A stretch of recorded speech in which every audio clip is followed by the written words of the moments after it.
Good evening, everybody, and welcome to Friday Night Fights, the Beer and Battleships edition of everybody's favorite World of Warships. Looking forward to being able to give you several nice battles tonight. This here battleship is a Tier 9 Rune, German battleship. In the event that I successfully get another 10 intelligence reports by fighting this ship, I get to try out either of these two wonderful ships. This one here, the Hanover. Pretty darn good firepower. And of course, if you want to see a little bit about its equipment, she comes with hydroacoustic search, either a fighter or spotting aircraft. So very, very nice layout for this vessel. And we can go back into the port. Or the designed yet never built Japanese super battleship Satsuma. Very little available about this battleship. We do know that the Japanese designed one, and were planning on putting one together. However, at the end of the war, every document that could be destroyed was. There were a few documents that were not in the right places, so they were not destroyed, but not enough information to know for certain what this ship was really going to be like. The best guesses from what it was described as were used by the game company to make this wonderful beast. So if I get the opportunity, hey barbarian, I will definitely be fighting one of those. Being the Rune is already a German battleship, I may switch over to the Satsume.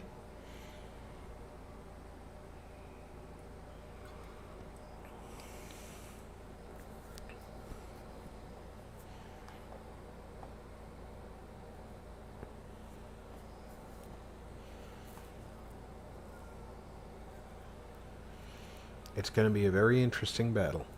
I normally don't participate in grand battles.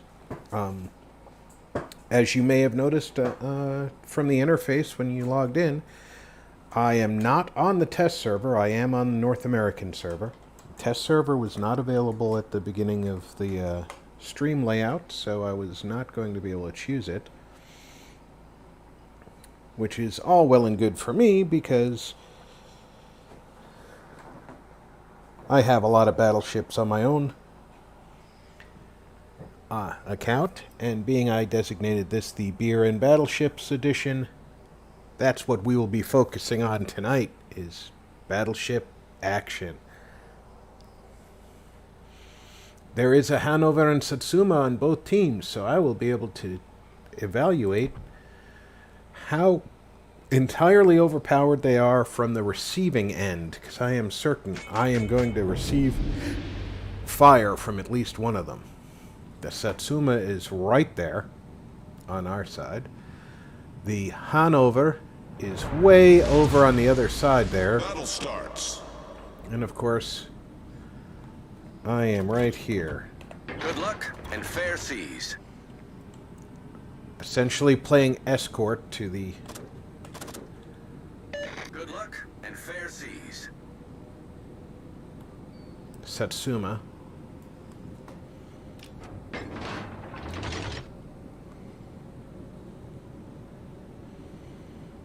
Because there are 3 destroyers on each side, I can fully expect to see a destroyer or a cruiser before I see a battleship. High explosives for primary rounds will do Lots of damage to destroyers. Armor piercing will run right through the ship, doing minimal damage on its way through. In this game, over-penetrating your opponent is not a good thing. In the real world, a round that ripped right through from one side to the other could be patched relatively easily.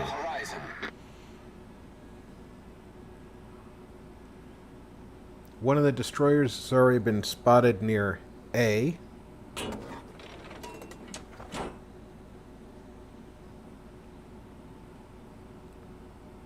As has been the enemy rune.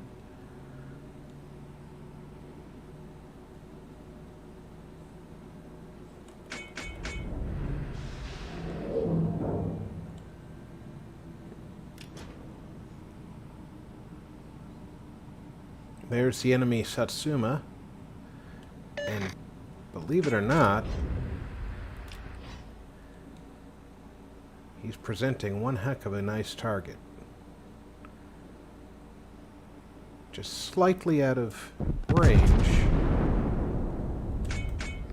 But that's not really an issue.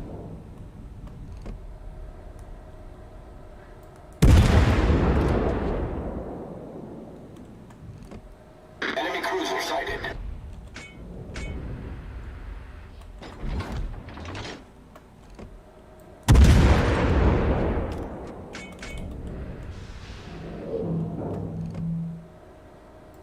Enemy destroyer sighted.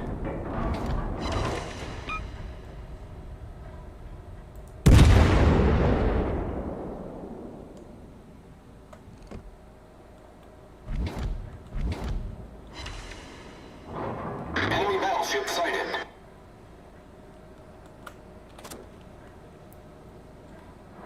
Enemy cruiser detected.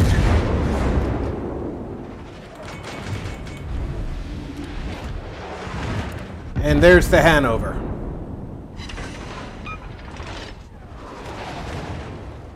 Not what I needed to see.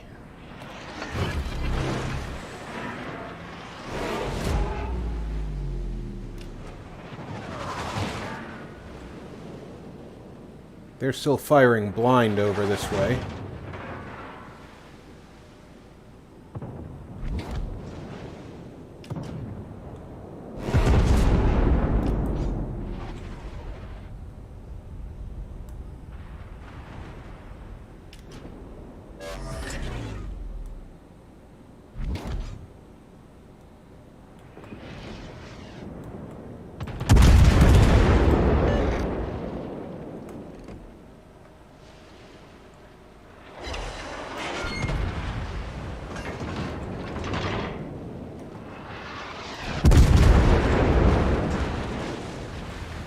Look at those secondary battery shells coming in.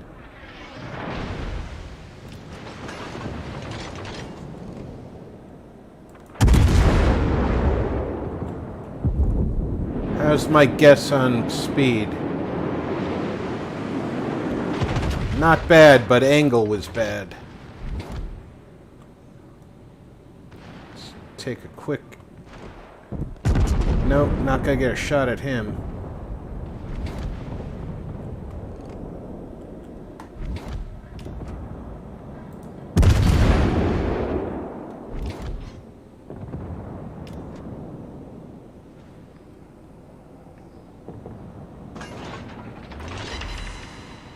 That rune is even outside my enhanced firing arc.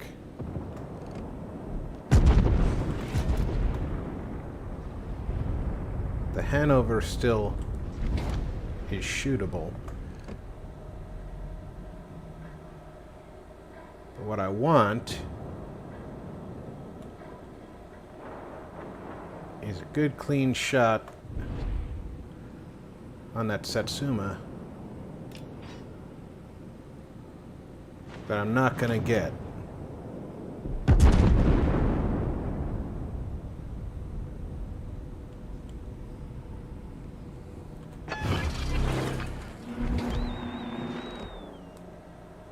Spotter airborne.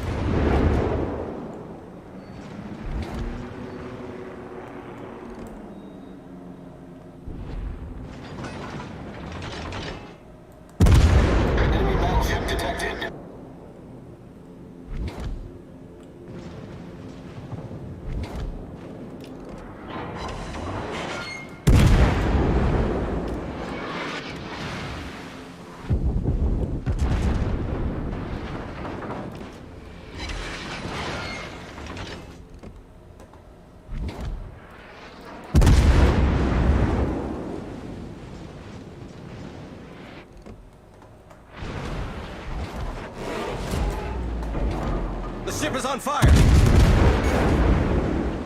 Torpedo tubes destroyed!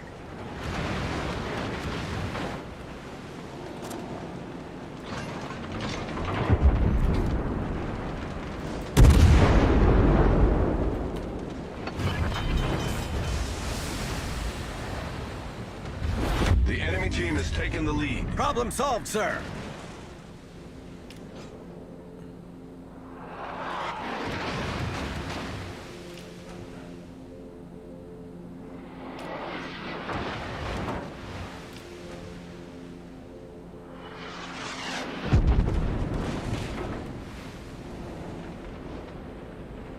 The ship is on fire. Water returning to ship.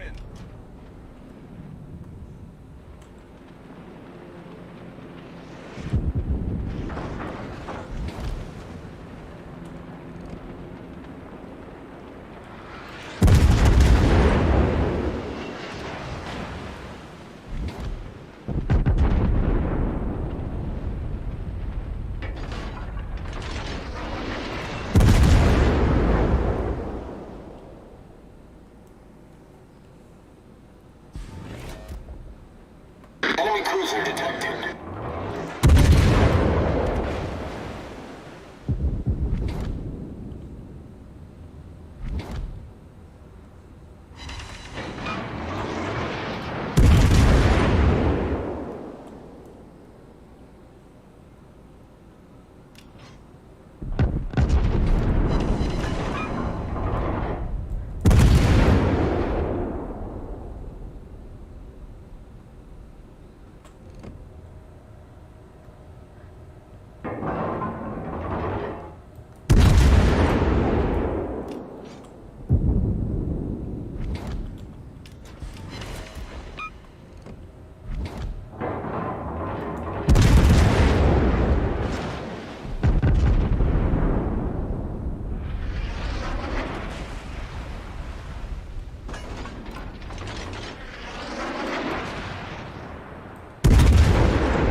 Enemy destroyer sighted.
Unfortunately, we lost before I could get that hit in.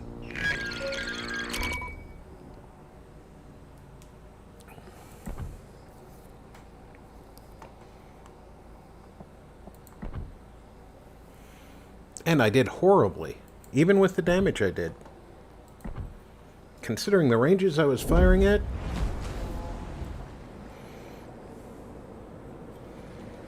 Now, wait a minute. I have ships with no commanders. Well, let's see what I can do about that.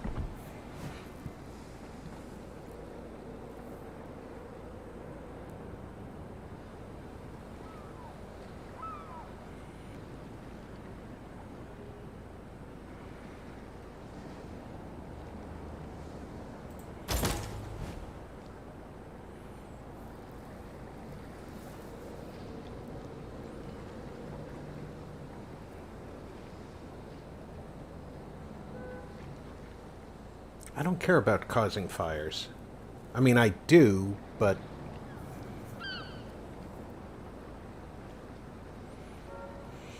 it's less important. Modules becoming incapacitated. Definitely want the main batteries moving better.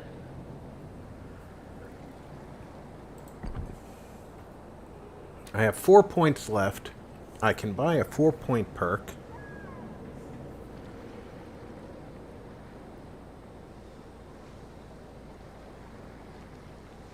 I can choose who my secondaries fire at. That can be very useful.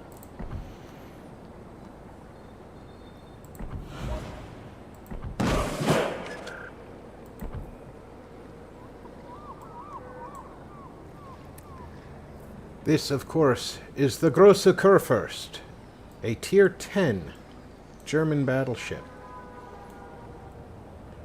I've never played this particular ship.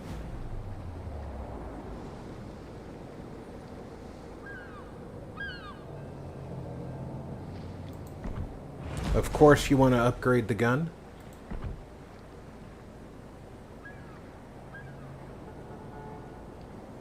If I'm going to count on my secondaries being useful, I need to make sure they're not damaged. Let's protect our engine room. Gotta keep moving. Alright, I can have the main battery rotation speed made faster. Let's... I'm already getting a 20% boost, and my main battery rotation speed is 33 seconds. If I take that,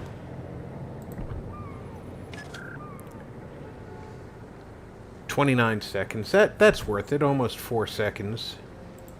Always try and be more maneuverable.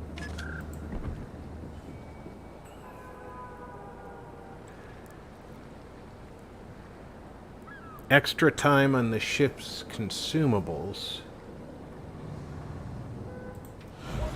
That'll make the hydroacoustic search more valuable. I can add to my main battery firing range. I can reduce the reload time, but that would cost me traverse speed, which I just fought to get higher. Or I can increase secondary battery rate of fire and the AA fire. I think I'm going to take the secondary battery mod there.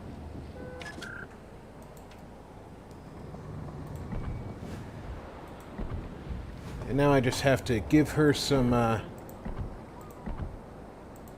flags.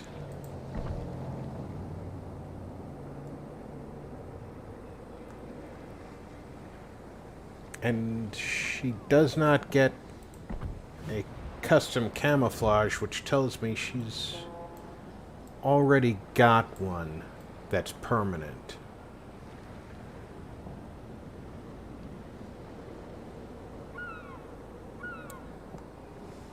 And I can remove all of that, I'm not playing a clan battle right now. I might want those flags.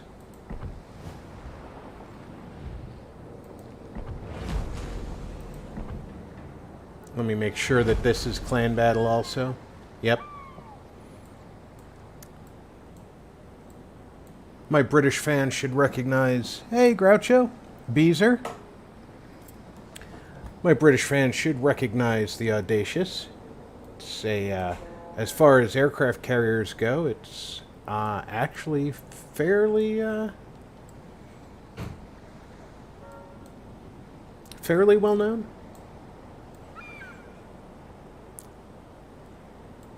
Now, of course, I admit to being a World War II history buff and therefore a military history buff in some regards. However,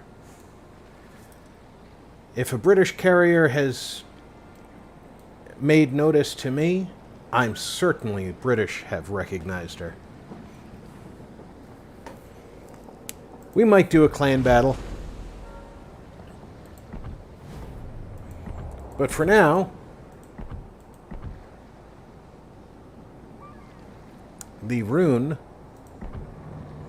needs to earn more intelligence reports.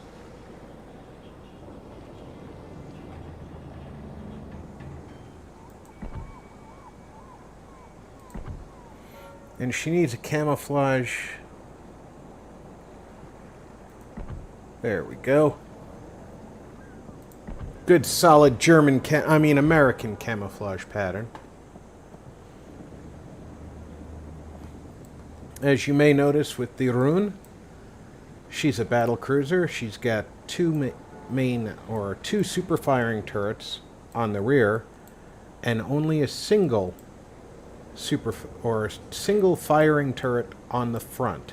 This is a secondary battery, not a main battery. So if you look here, that's one of the secondary batteries. These are the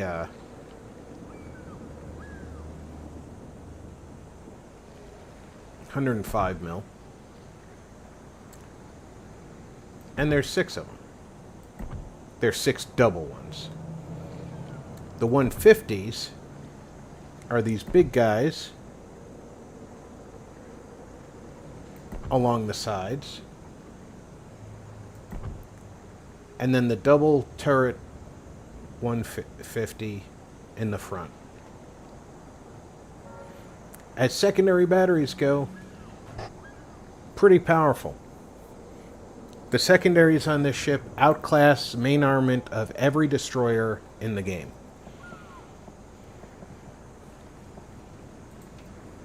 Hope that's enough.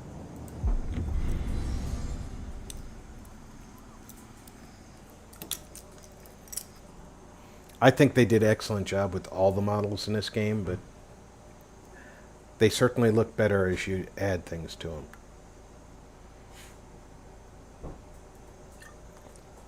If I am not mistaken, this one right here is the Hanover that we're trying to get access to.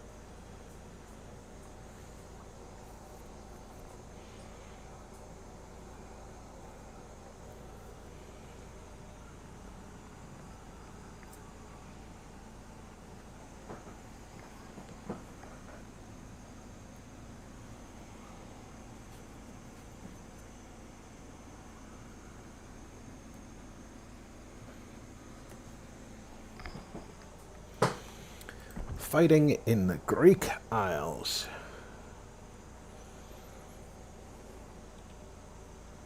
The water's a little dark for Greece, but it is what it is. Alright, I'm gonna edge forward slowly to see where the bulk of my team goes. Battle starts. Because the last thing I want to do Good luck and fair seas.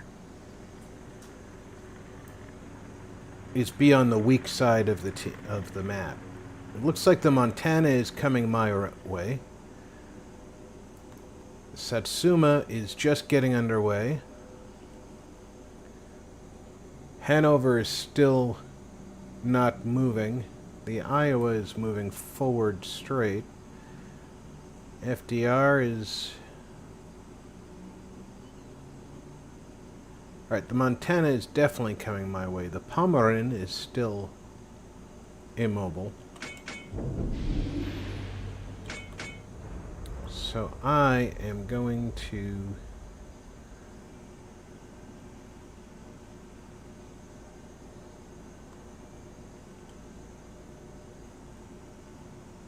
Both of those guys are out of range, even if I extend my range with my spotting aircraft.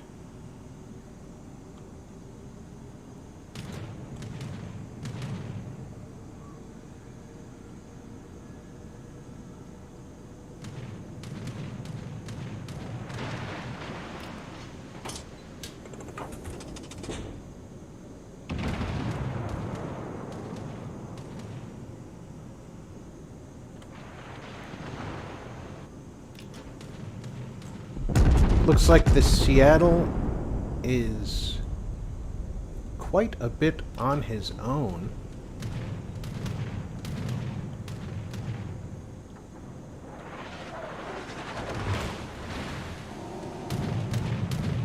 That's the Hanover firing at me.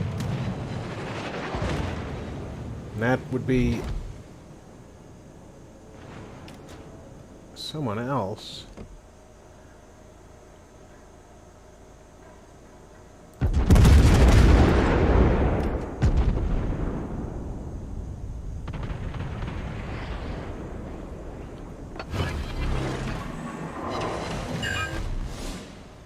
Enemy battleship detected. Concentrate fire on the target. Roger.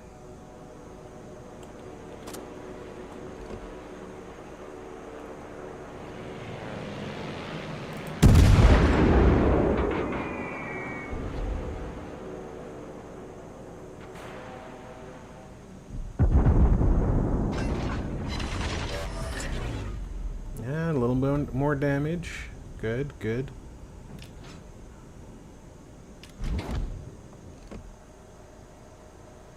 Enemy destroyer sighted.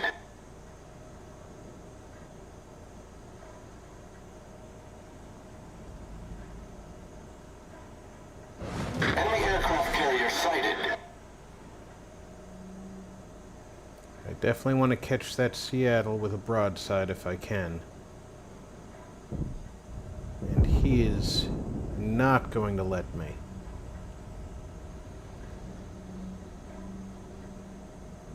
But he is getting dive bombed.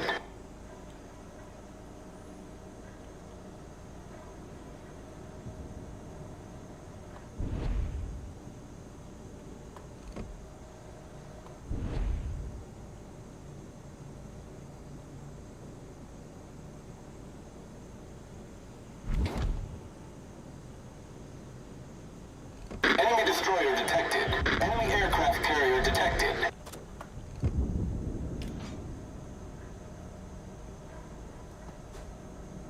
Ah, he's getting pummeled. Enemy battleship sighted. There you go. Let's see if my spotter can give me... Spotter airborne. Not giving me the range that I want.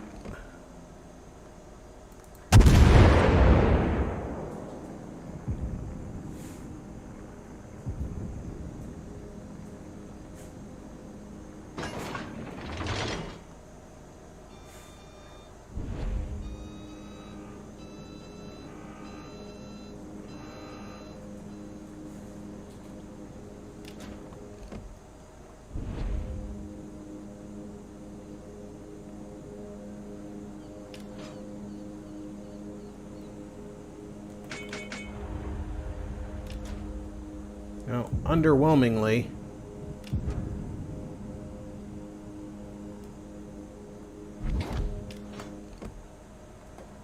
not in a group All here. stations, concentrate fire on the target.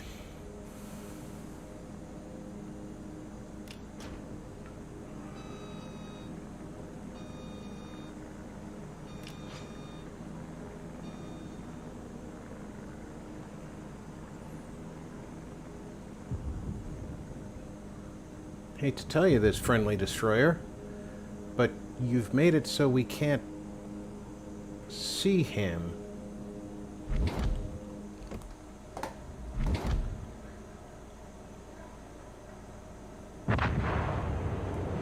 Spotter returning to ship.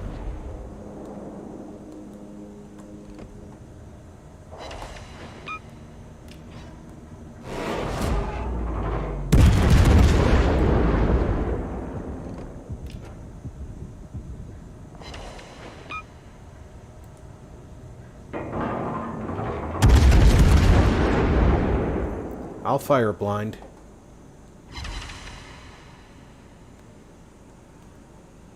Now it's a good time to hit somebody blind.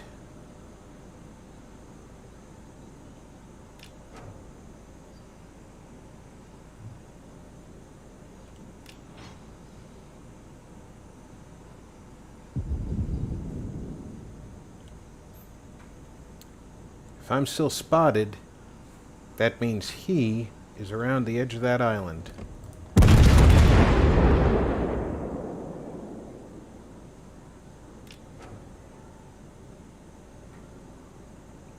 And he stops seeing me when?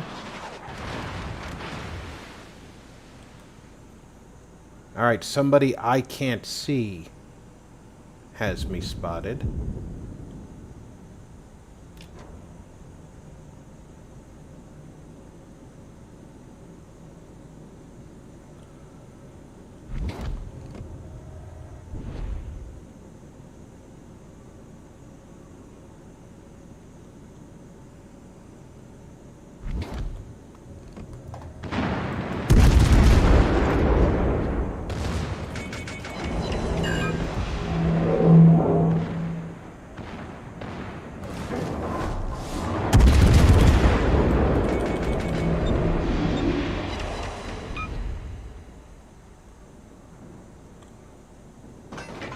Nice work.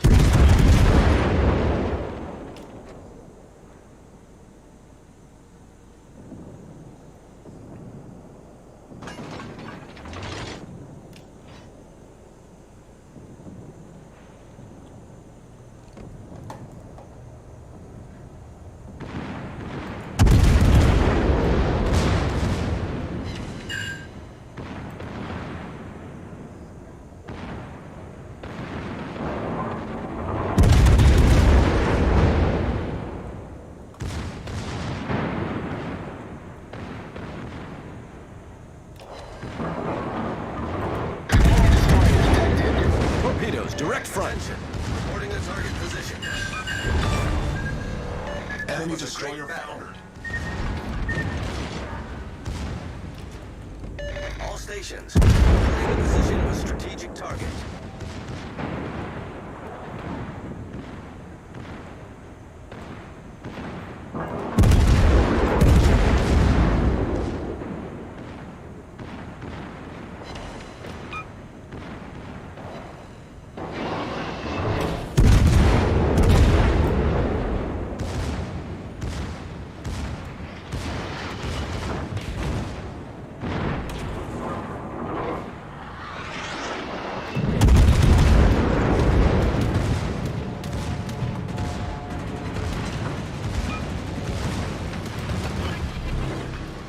Anti-aircraft gun crews are on full alert.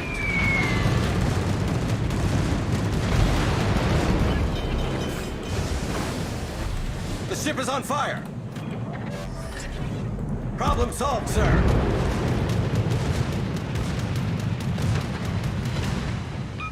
Enemy battleship sighted.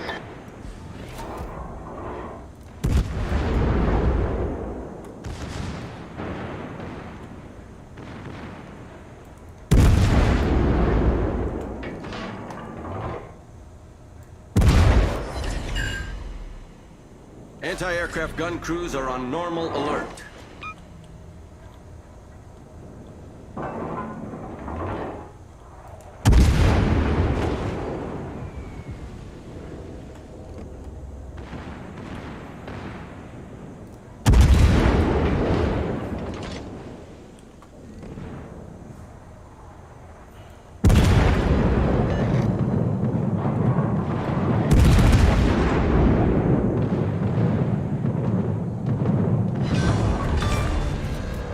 We've sunk an enemy destroyer.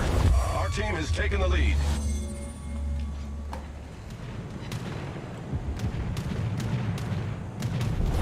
Our victory is in sight.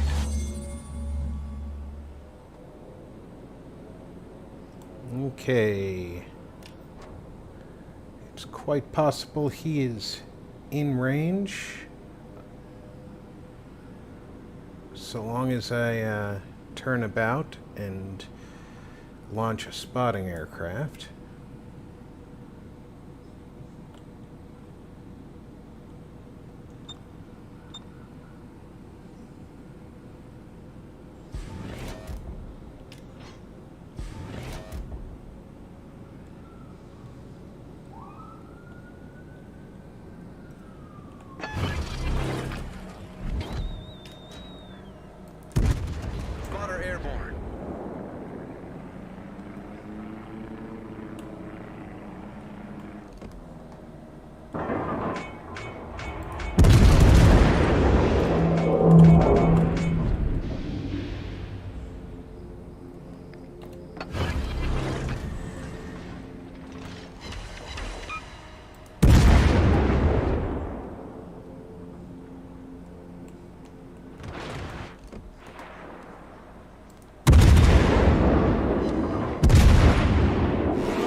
The ship is on fire!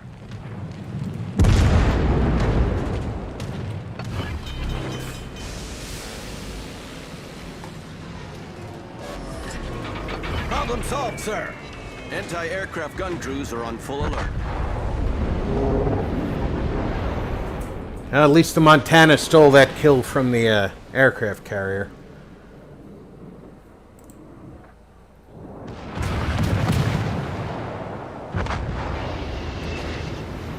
Just like the Pomeran stole that kill from the destroyer.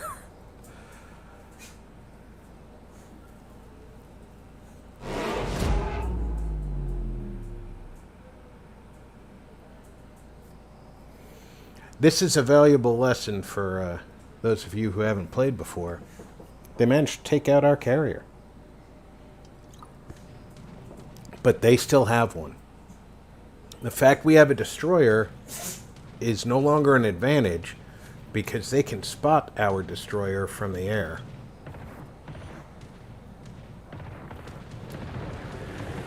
And as I may have mentioned once or twice,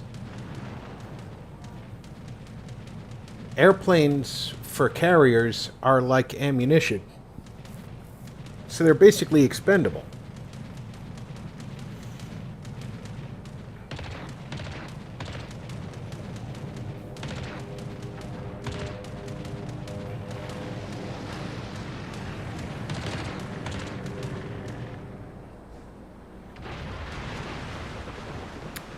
The Pomeran would have been better served in that instance to turn towards the torpedo bombers and let the torpedoes hit him before they'd armed.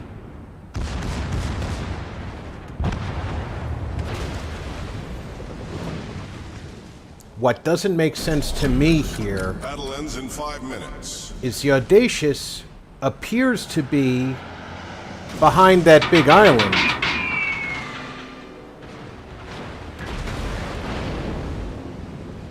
But before his torpedo bombers finished their run, he had dive bombers in the air.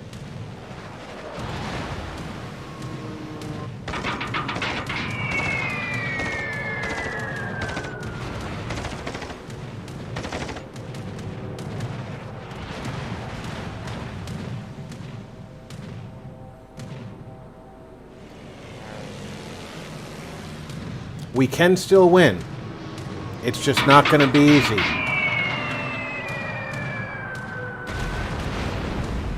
Especially because this carrier player is a good player.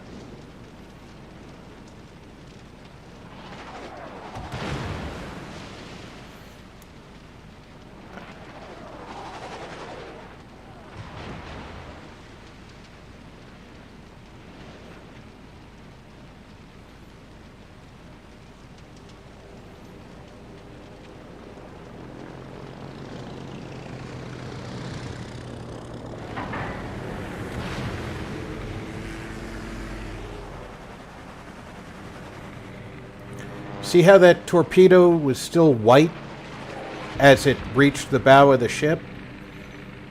It hadn't armed yet. That's really the way to defeat airdrop torpedoes if you can.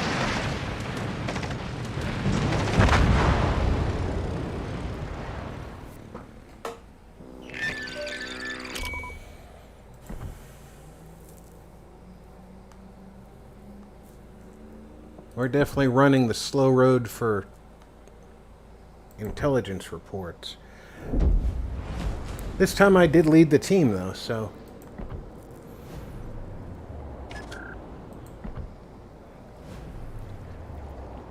Can't complain too much, right?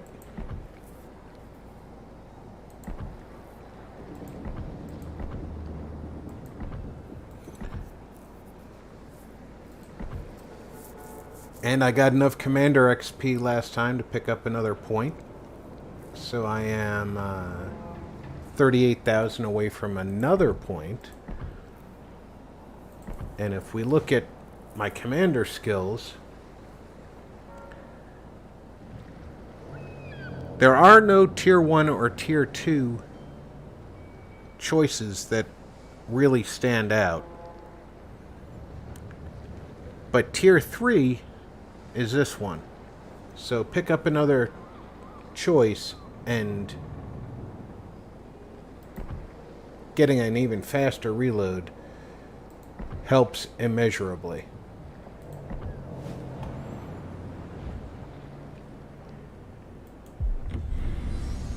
And of course, that means that my playstyle needs to change slightly as well. Because my normal way of dealing with things is somebody hits me. If I have a repair party, I immediately use them.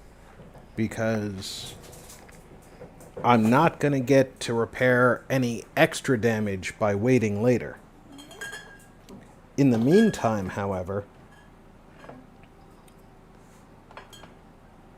I could keep myself fairly close to full.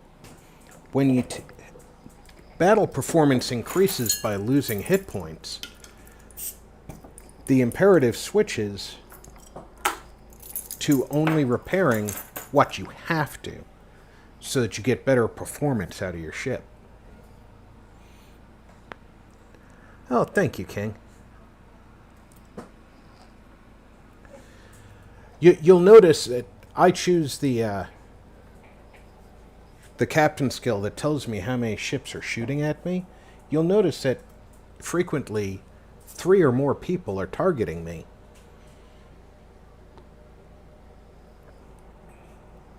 That is frequently your best bet in this game. If the majority of the enemy team can target a single ship on your team, they can take that ship out. Now, depending on the ship, in my case, the Rune, with 6 400mm guns, you're not getting rid of just a ship. You're getting rid of 6 highly accurate, long-range naval rifles, which frequently you'll see a low-health cruiser and a high-health battleship side by side and charging in at somebody, and that person will start shooting like crazy at that battleship.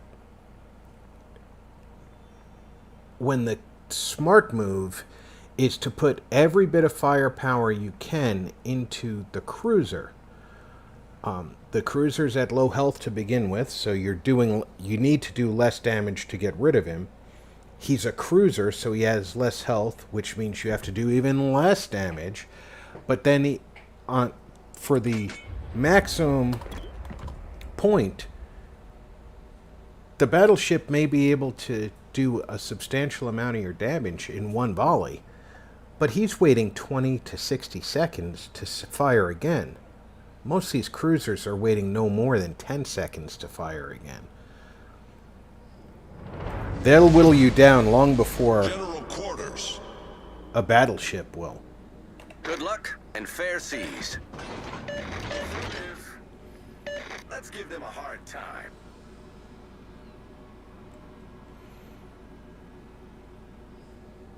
That ZF-6 is supporting side A from the way that he's going after B. The Alsace is headed in a direction of C. I will assist the Yamato and the Satsuma, and the Shimakaze at A. Obliged, Commander. That's how it's done.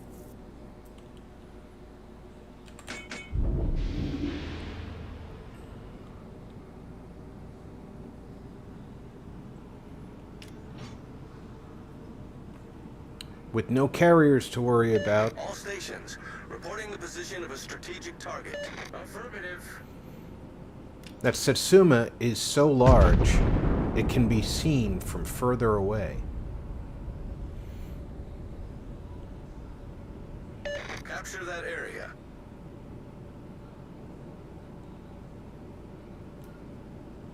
The Yamato is dangerous. The Montana fires faster.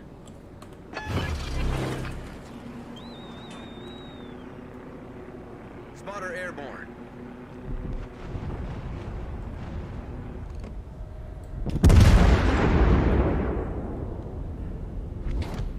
Enemy destroyer is not far.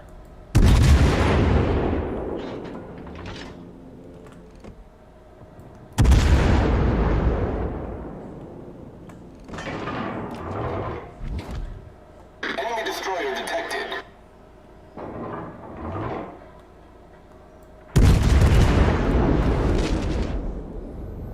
The Yamato hit me. And he's still out of my range.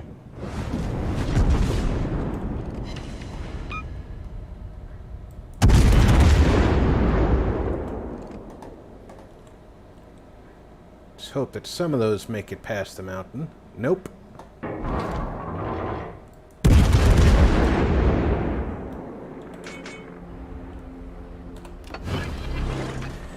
And I just messed up because I didn't want to...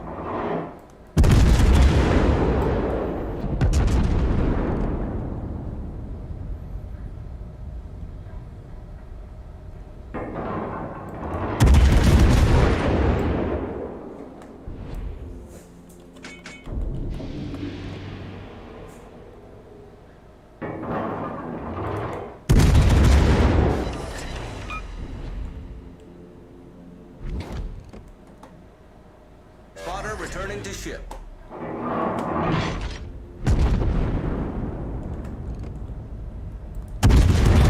Intelligence data. All stay by, Thunder.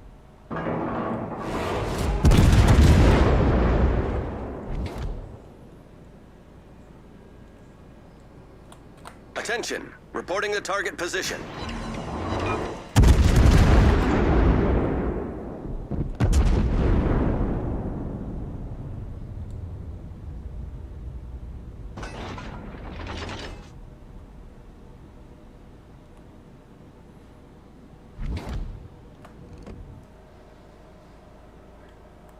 He's backing up.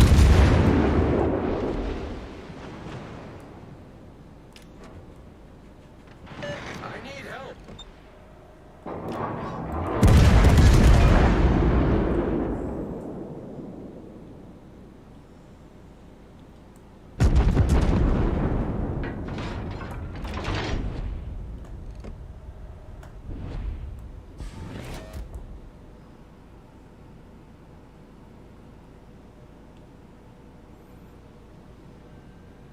All forces, capture that area.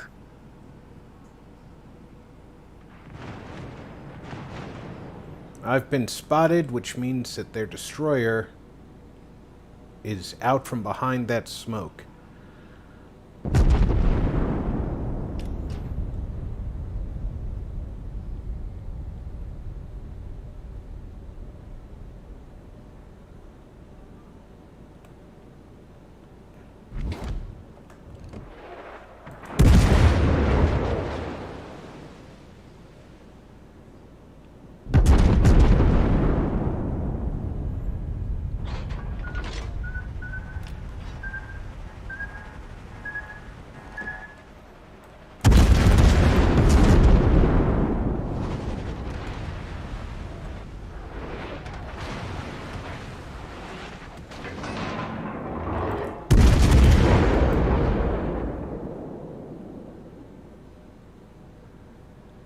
Torpedoes, astern!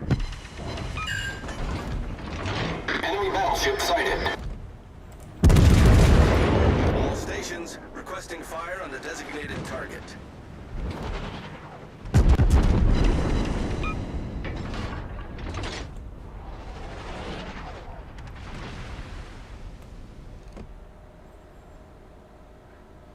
Attention, reporting the target position.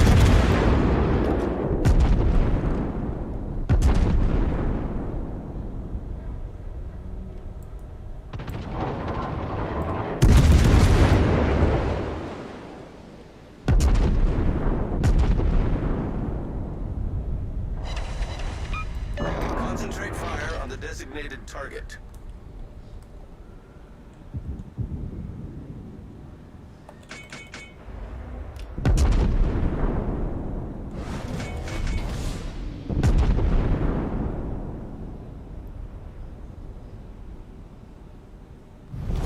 Our team is has taken the lead.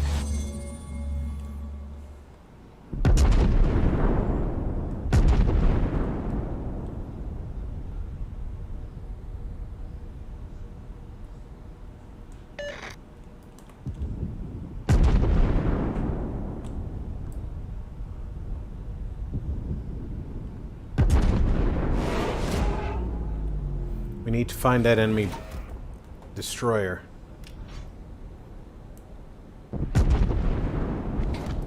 Torpedoes to starboard. Concentrate fire on the enemy warship. Affirmative. Our team has taken the lead. Attention. Reporting the target position. Enemy destroyer sighted.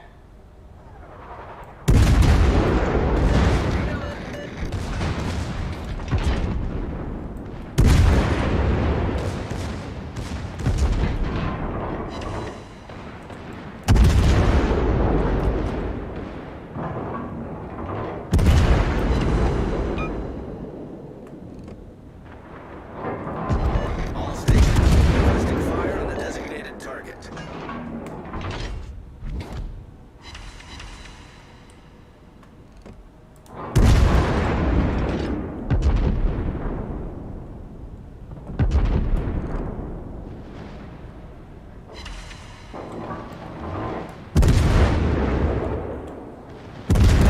Enemy battleship detected.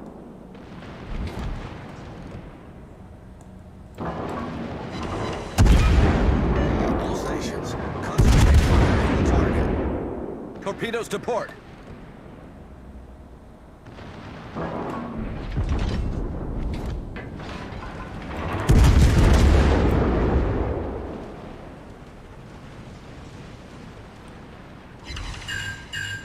Torpedoes, direct front.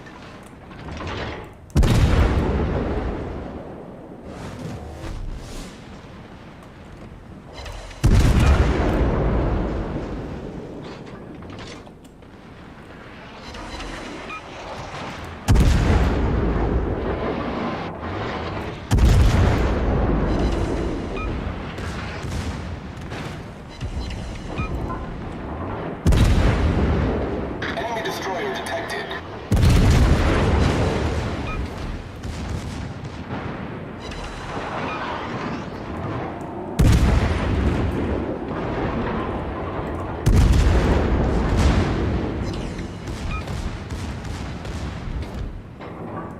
Attention.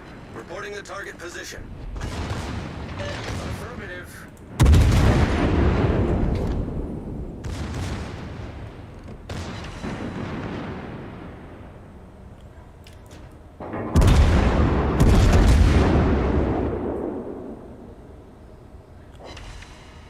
I need intelligence data.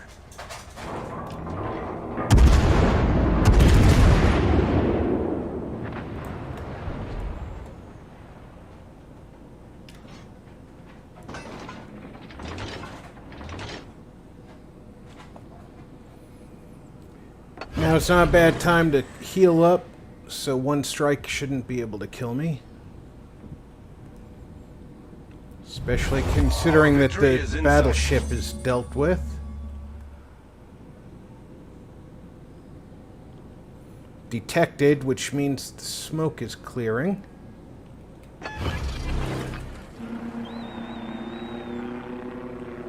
Spotter airborne.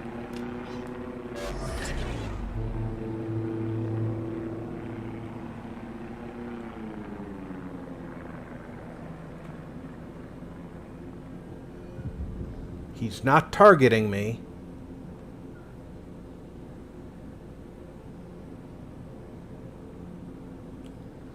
Keep an eye on that detected icon. If he says he's... Hey, lava! This one is, what, 9 by 9? Normal match is 12 by 12. We're in grand battles. I'm collecting intelligence reports, Requesting assistance. trying to play a super battleship.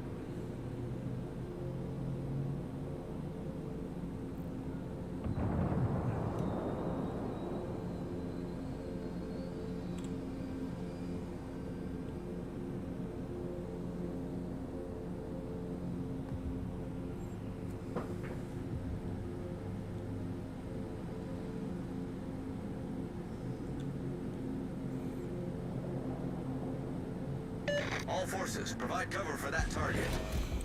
Yeah, if you see the team's hit points, we are definitively winning. Spotter returning to ship.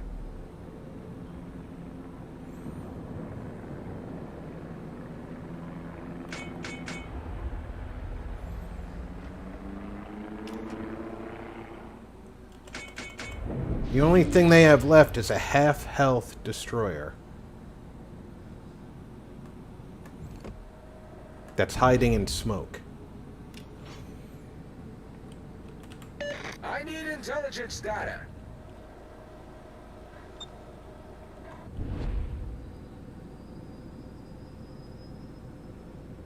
Our Yamato very wisely did not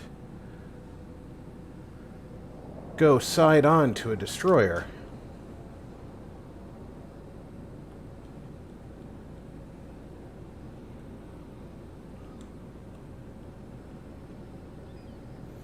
I wish I had hydroacoustic search.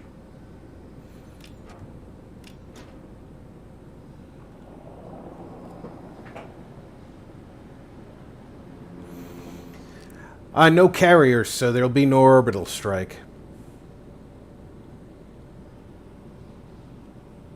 Do not let the enemy take the area. Well, the Satsuma is the only one capable of stopping that right now. I was just spotted.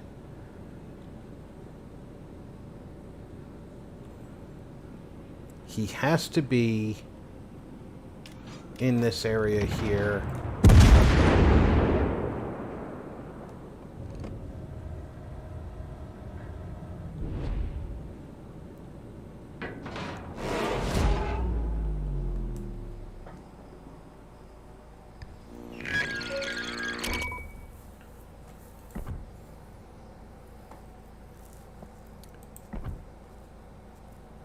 Now that should tell you something about the quality of the last game.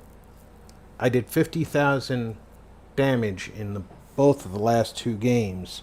Here, I'm in the bottom half of the team. In the previous game, I led the team.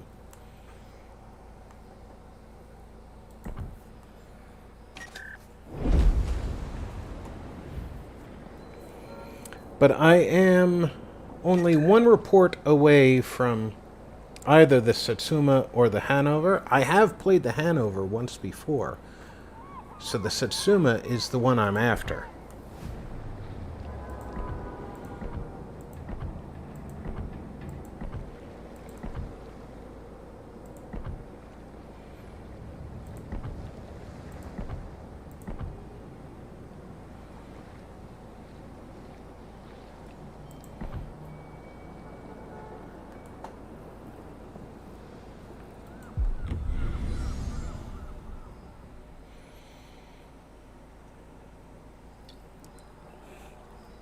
One of the things about the Rune, she qualifies as a battle cruiser because the way she's constructed.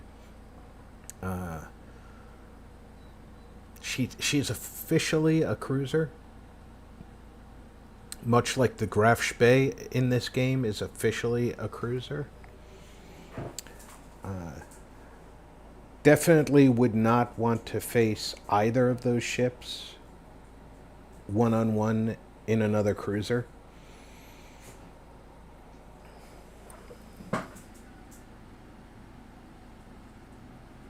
Microtransactions are available, but Wargaming's system is actually kind of robust. You earn in-game premium currency through certain events. So you don't have to buy it. The premium currency can be exchanged for premium time or for premium ships, premium camouflages, etc. But if you don't have enough of that currency, there is a shortcut for you to go direct to their page and whip out your credit card. So it is available for those who want to spend the cash. I don't believe in spending cash myself.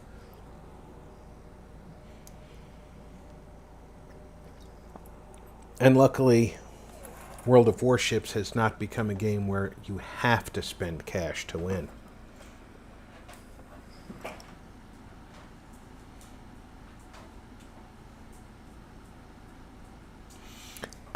Yeah, the Germans are the only ones who used pocket battleship as a descriptor. The British and Americans called them battle cruisers. The French did not give them a name at all. The Japanese actually had what they called a super heavy cruiser on paper. They never built one. So yeah, the big naval powers, only Germany called them pocket battleships, which is a real shame because I love that term. It's much more descriptive of the ship than battle cruiser, because effectively all cruisers are battle cruisers. They're expected to go into battle. We are way heavy on this side. I think I have to go right.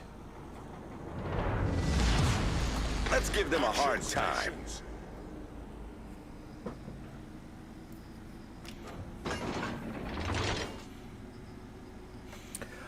Yes, this is a very much free-to-play game.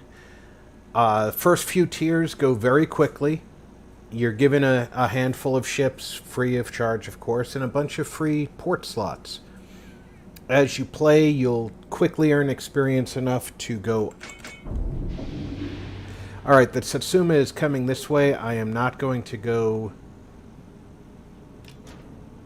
the other way then. Instead, I will take advantage of my AA firepower, which 6.8? No, 5.2 kilometer range.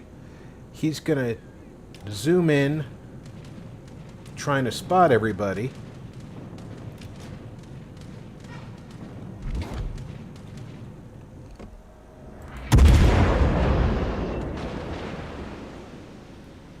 There's more than one ship in my firing range that I have not yet seen.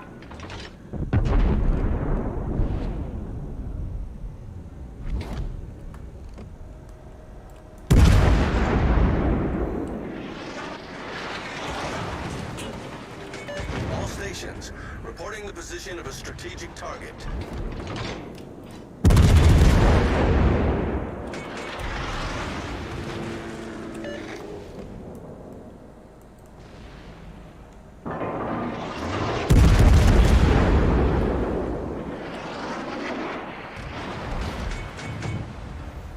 Alright, that Hanover is an inviting large target. Enemy battleship detected.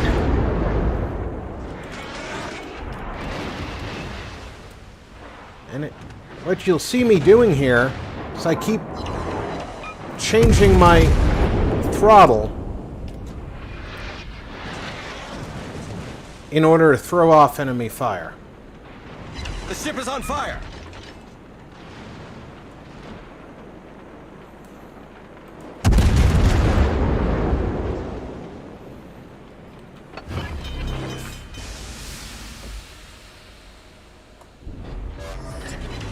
Problem solved, sir.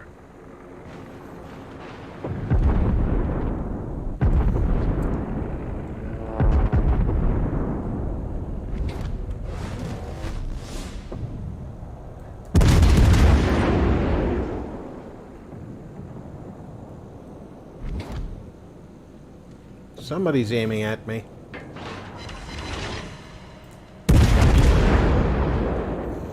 Naturally, the moment he disappeared, my aim switched entirely to that rock.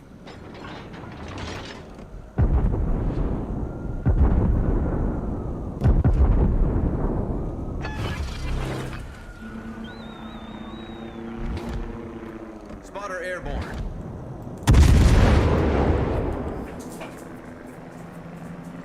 Learning curve is very gentle in this game, Lava.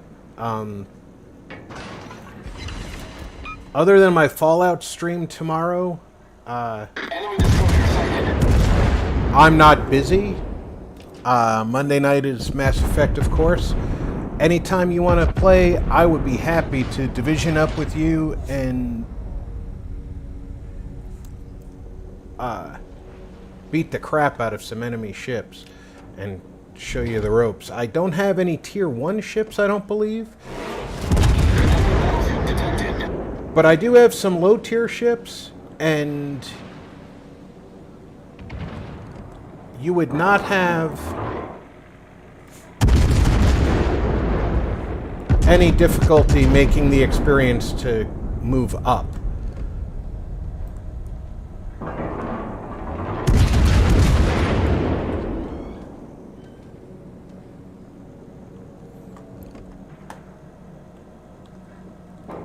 Enemy destroyer detected.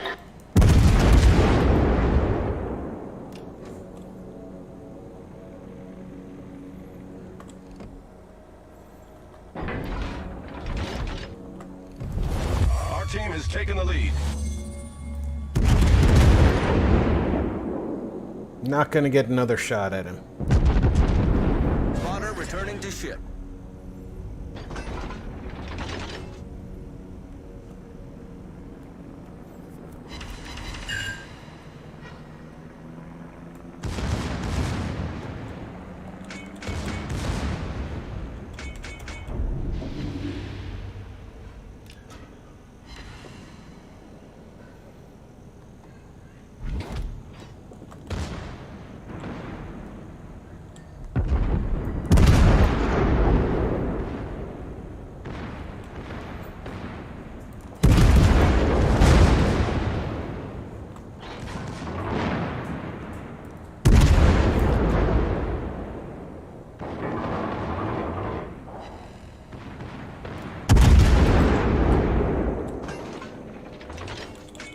Torpedoes to port.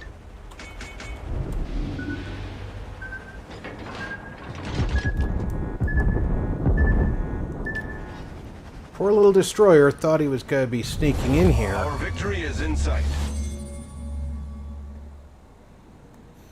Which could have been quite a All disaster stations for our requesting fire on carrier. the designated target. All stations requesting fire on the designated target. All stations reporting the position of a strategic target.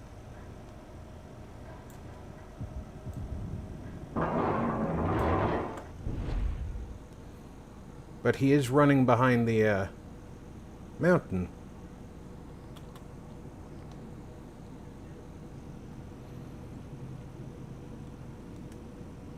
He's probably going to turn about and try and come out the same side he went in.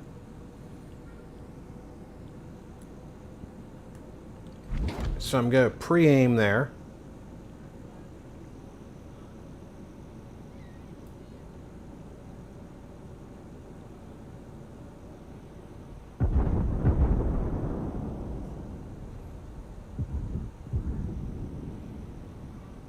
While I also advance to try and take on that Satsuma. The Midway's torpedo bombers did not see him. There he is. He's still maneuvering behind the mountainous island there.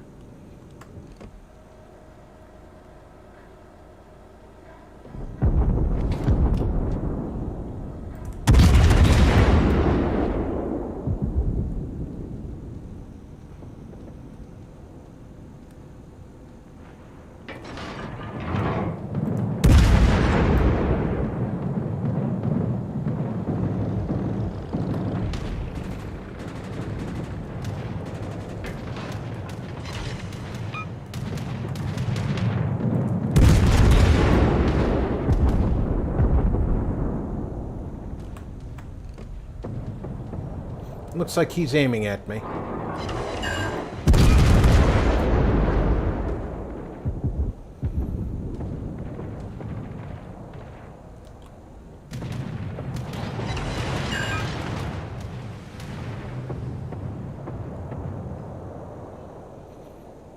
Torpedoes, direct front.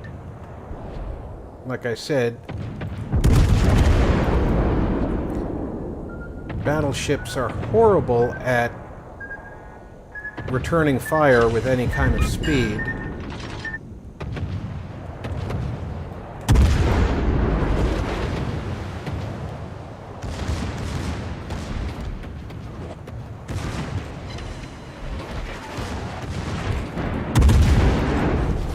Our victory is in sight.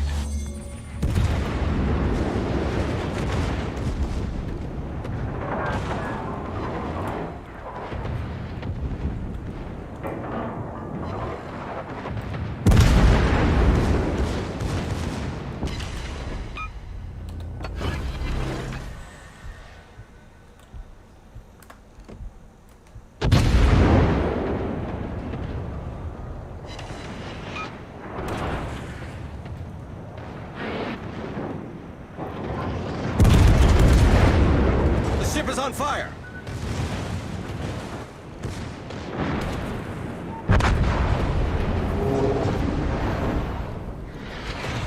The Satsuma hit me with a main battery shell. That's impressive. That was a good rate of fire. He must also be increasing his firepower with reduced hit points. But this poor Marceau is done for. Everybody knows where he is. And the Smolensk just has to go around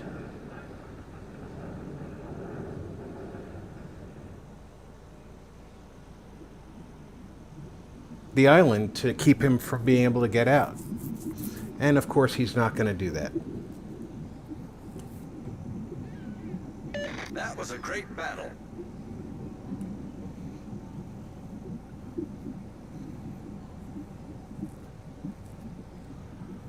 That was only All stations, concentrate fire on the target. 36,000. Attention, reporting the target position. I'm not going to get a whole hell of a lot. Concentrate fire on the enemy warship. Concentrate Come on, fire Warhawks, on do your job.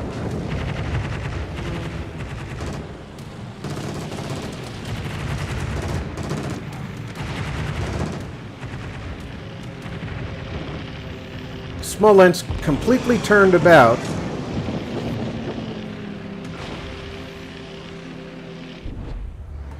What are you launching now?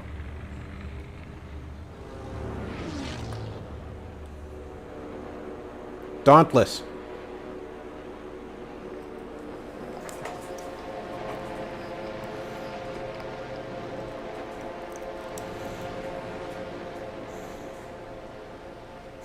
The Atlantic War was a very interesting time period for naval warfare.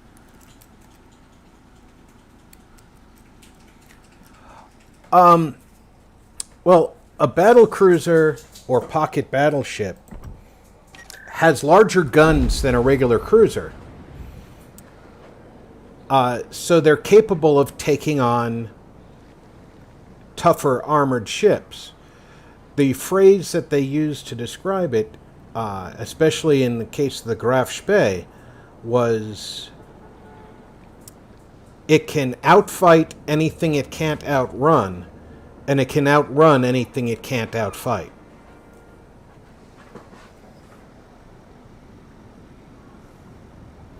It's automatically returned to you when you go back to dock.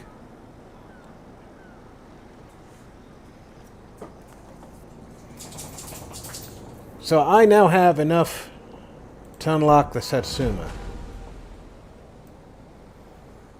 I haven't played her yet. I understand she's got some of the biggest guns in the game. 510 millimeter. I don't know if anybody can do the math on that, but I think that's close to 20-inch guns.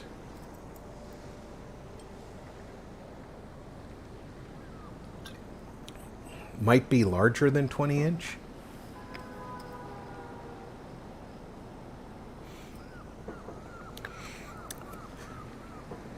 Yeah, Lava, it is. The pocket battleship or battle cruiser is an amazing warship. Unfortunately, or fortunately, depending on whose viewpoint you want to take, they're easy to isolate because they tend to operate alone.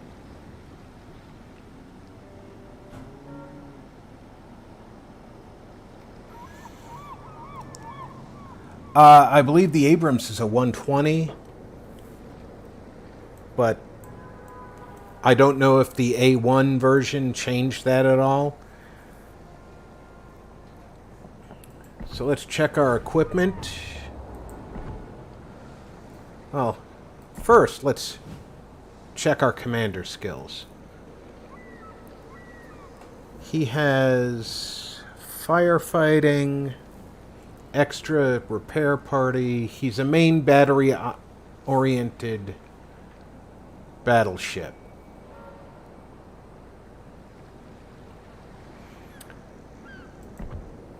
So we want to do everything for our main battery that we can. She doesn't even have torpedoes.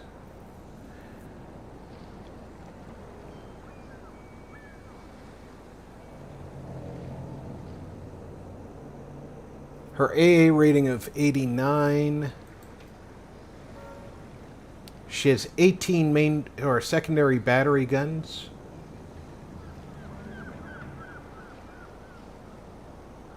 With a firing range of 7.3 kilometers. That's not terrible. Let's take secondary modification, engine room modification. Main battery mod 2.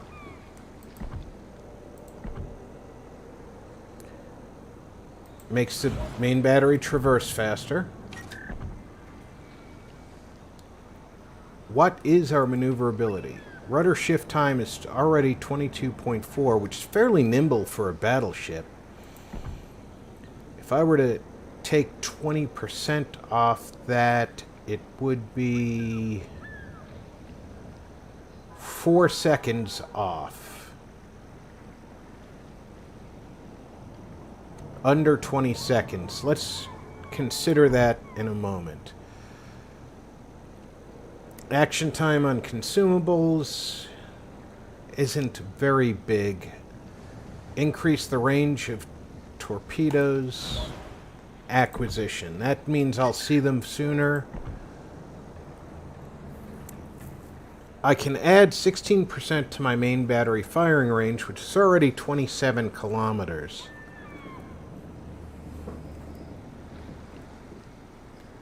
You cannot upgrade your armor except if your ship has a hull modification. So the Satsuma here has an armor of 10 to 650. I'll grab another ship in a second and show you the difference.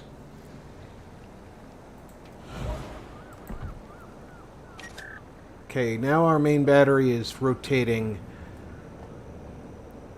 or has a mass firing range of 31.3 kilometers. For that, I definitely want to be more maneuverable. Now let me switch to random battle, and let's grab, for example, this Tier 4 ship. And I chose let's take this Tier 5 ship. Premium ships never have upgrades. The original ship had 6 to 105 millimeters of armor and 28,300 hit points. But if you upgraded, in this case, the armor stayed the same, but the hit points increased. Some ships, when they upgrade, may get an armor increase.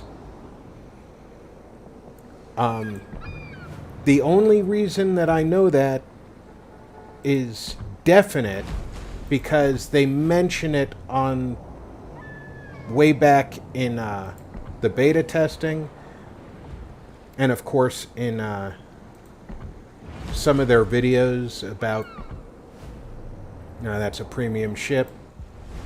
Ah, stop that.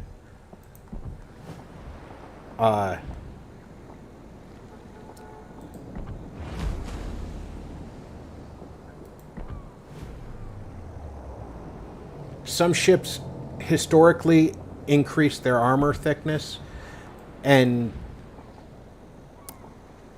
on top of the fact that they increased their armor thickness, some of them increased it specifically in special locations.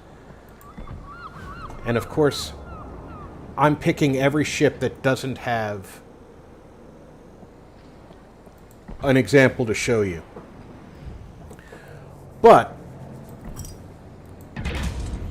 if historically the ship had...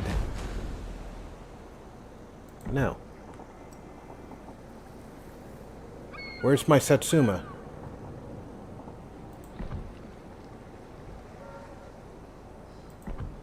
Alright. That says unlock trials for Hanover. I want to unlock for Satsuma. I don't want the Hanover.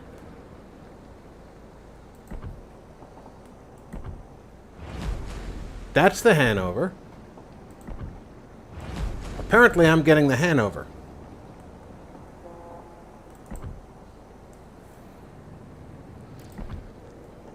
Which is going to suck because A, I didn't set it up for myself. Although it's set up essentially the same. Oh, I'm still on this one. Yeah, it's not set up yet. I'm not entirely sure what my... It's already got a 10-kilometer range on secondaries.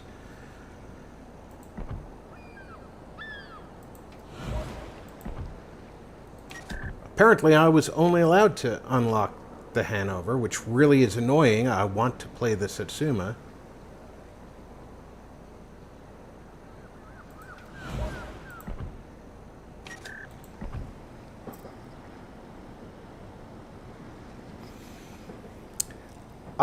Speed boost is going to give you a faster ship. It's going to slow your turning. A highly maneuverable ship can dodge torpedoes better. And torpedoes are the real threat in this game. Incoming fire from main battery is frequently ineffective because of angles, if you're smart.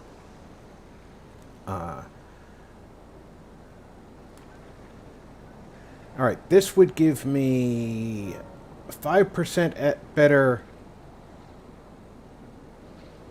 firing range on the secondaries. This would give me 20% better firing range on the secondaries. So I'll take that. So rudder shift time is key here. 21-second rudder shift. That's from far left to far right. If I take 20% off of that, we're talking 4 seconds. It becomes a 17-second shift. The ship can now move its nose roughly 45 degrees in 3 times its own length. That's dodging a torpedo. But, which this ship, being as big and slow as it is, needs.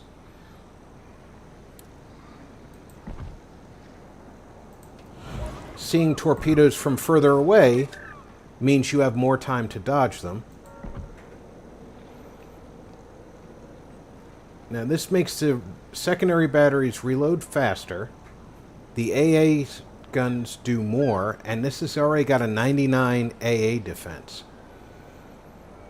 Or I can take one of the main battery modifications. That one I'm never going to take, because I'm already trying to make the main battery move faster. I mean, our main battery rotation speed is 33.3 seconds. This one would give me an extra 16% range. It's 1.6, an extra 3.2 kilometers. I'll get a lot more than that out of the spotter aircraft. And the overall range with the spotter aircraft shouldn't change. So, probably more worthwhile to take the secondary specializations. He's already got a camouflage on her.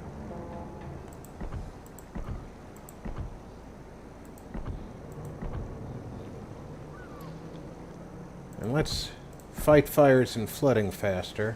Now I can make the ship faster by 5% right there. And now if you look at me, 31.5 knots is fairly fast. But this is a top tier battleship, so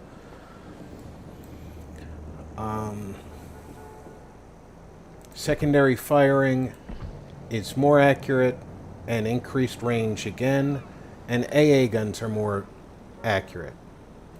So now my 6-kilometer AA range is doing a lot more damage by shell. It's doing higher continuous damage.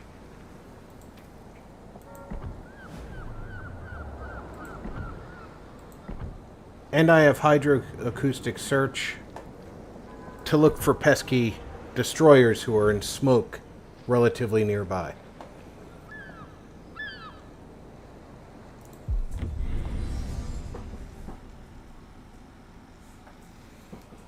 Hydroacoustic search, it's what we refer to as sonar.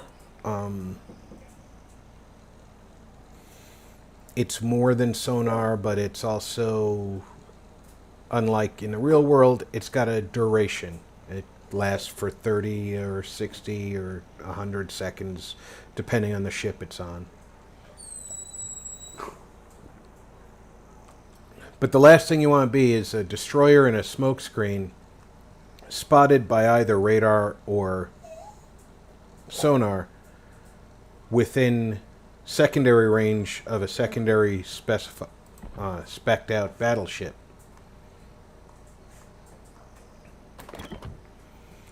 And there's 3 destroyers on each team.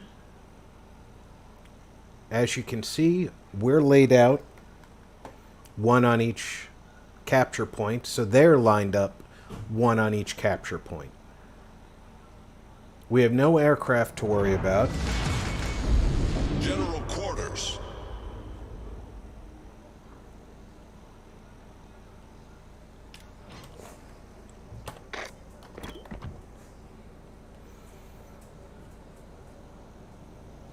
The Des Moines is going to support the Jutland. I am going to support the Des Moines. I just want to get my bow past that island. I do not want to give a broadside to a potential enemy battleship if I'm spotted before we spot them.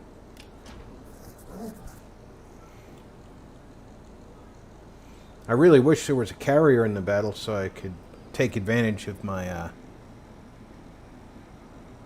AA rating. Alright, Lava, you have a good night. Thanks for coming out. I appreciate the time, and I hope that if you do choose to download it, hit me up on Discord. I will happily division up with you, and we can devastate a few battles. The Republic I can fire on with my spotting aircraft. Spotter airborne.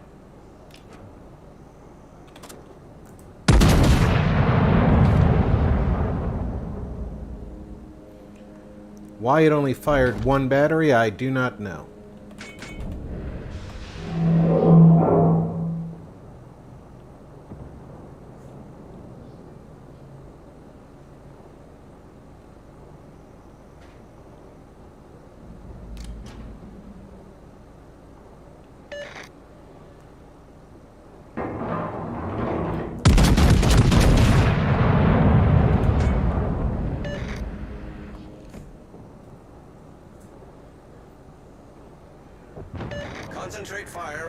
designated target. Enemy battleship detected.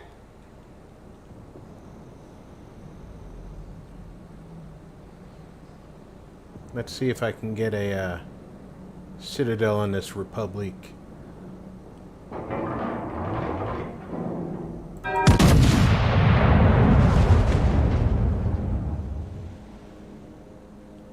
I need intelligence data.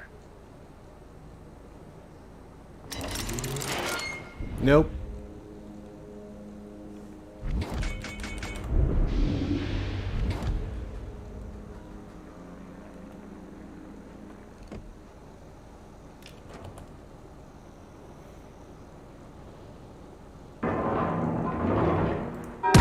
Water returning to ship.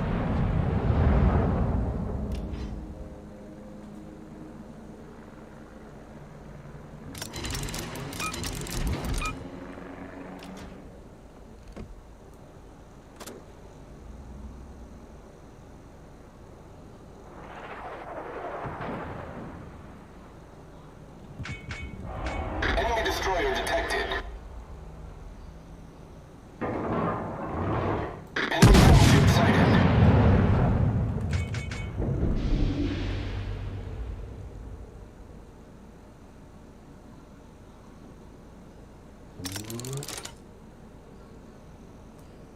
I'd love to know what that sound is.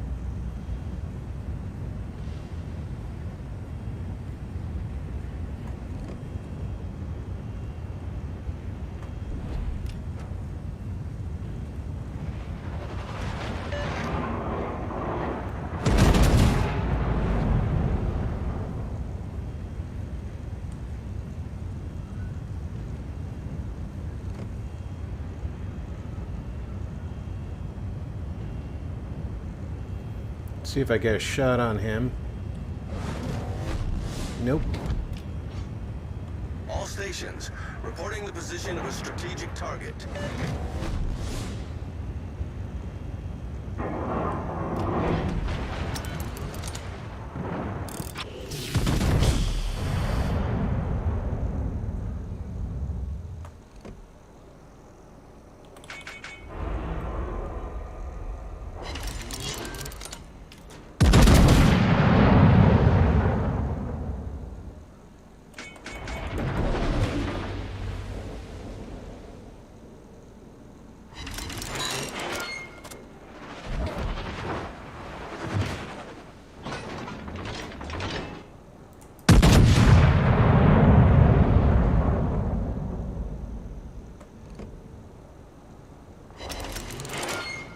All stations, concentrate fire on the target.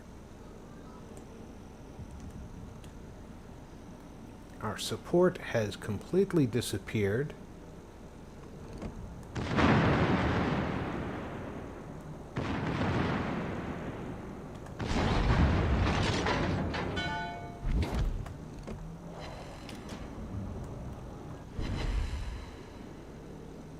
Couple of secondary hits on the Grosser Kurfürst didn't hurt me any. Enemy destroyer detected.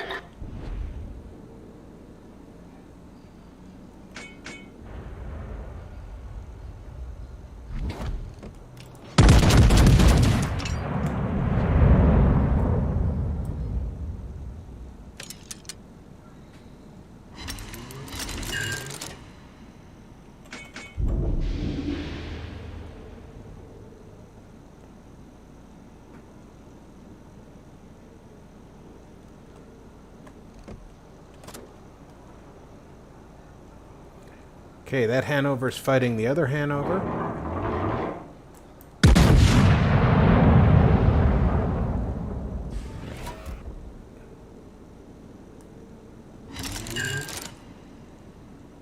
That was a pitiful one-hit wonder. but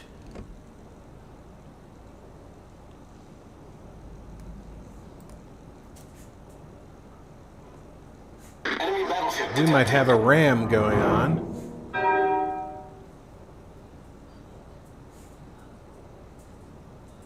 Enemy destroyer detected. They rammed each other. Well, I'm suspecting our Hanover rammed their Hanover.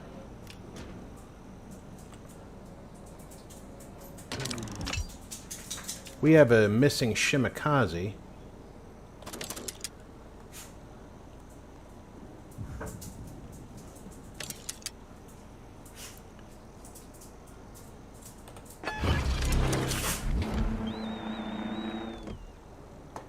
Spotter airborne.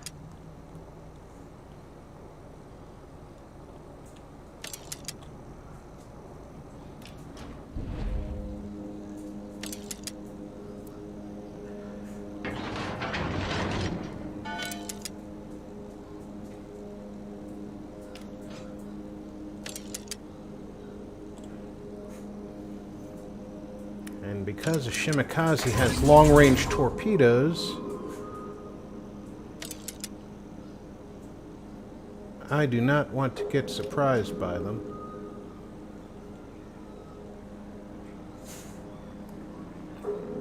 I think he's coming around that side of the island.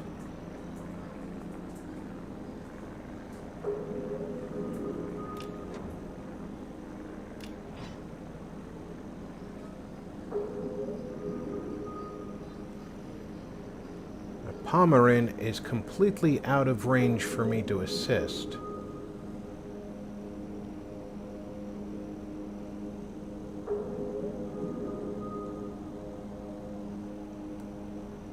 He has two destroyers near him.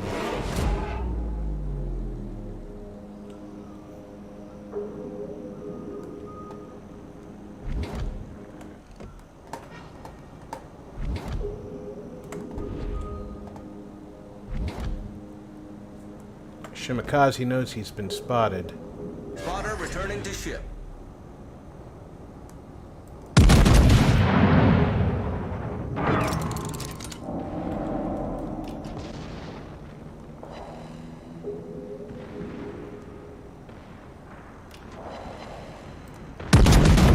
Torpedoes dead ahead. Oh, this is gonna hurt. Torpedoes direct front. This is gonna hurt. Well done, Shimakaze.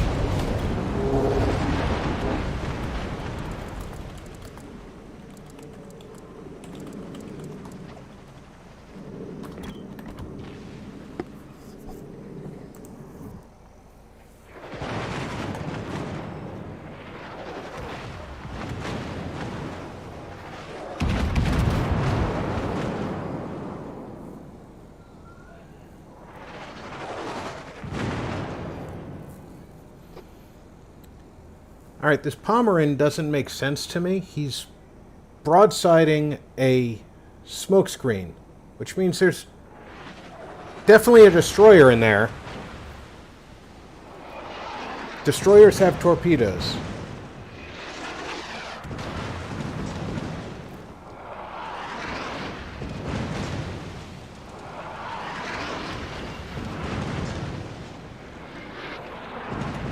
And he's Fletcher, so if he can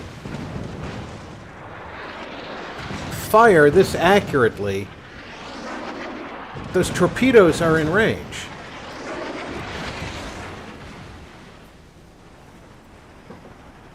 Hey, Don.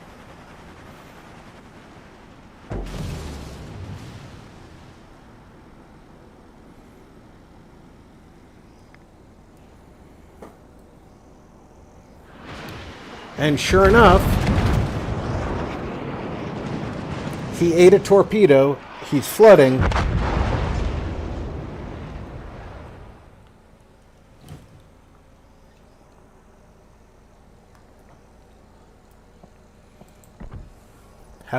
I did very poorly.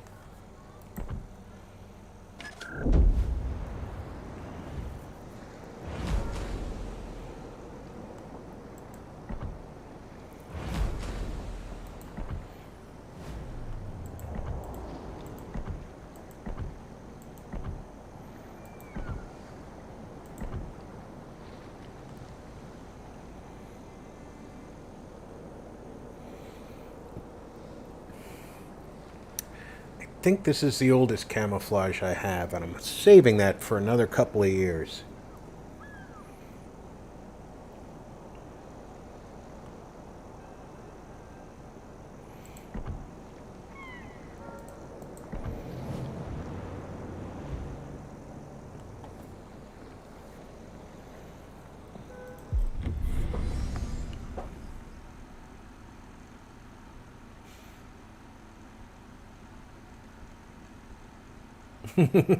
No, Groucho, sailing in a straight line was not a good idea, and worse than that was instead of turning towards the island when I saw him backing up, which made sense, I tried to turn away from the island to get my rear batteries on him, which meant that I was going to sail into his torps.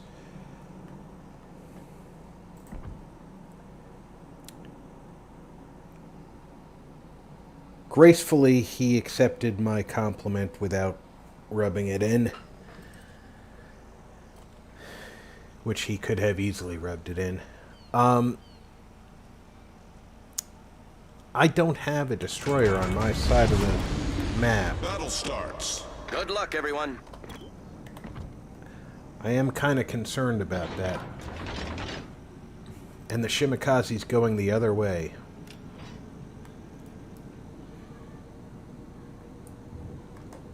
Are you moving at all? You are. I really feel like that Venezia is hoping I'm going to spot for him. Okay, the Shimikaze might be coming my way. The Hindenburg is outside my firing range even with my spotter aircraft.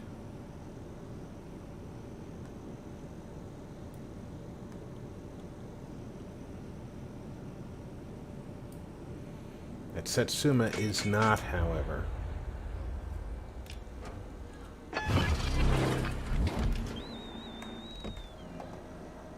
Spotter airborne. Concentrate fire on the designated target.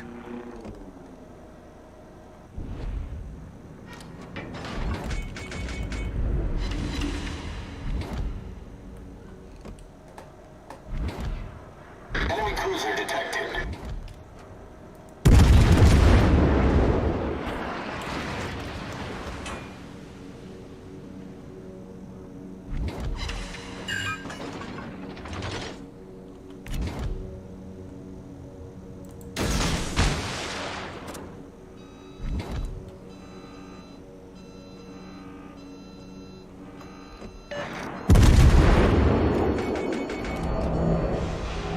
Enemy battleship detected.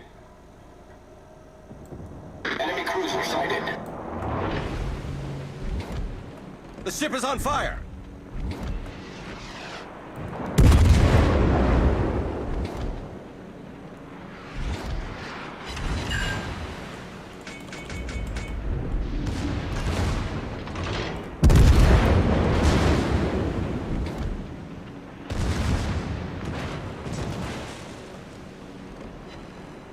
Enemy battleship sighted.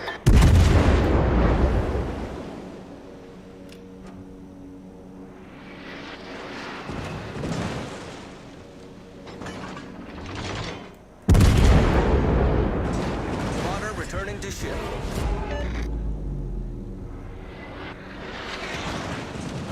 Nice work.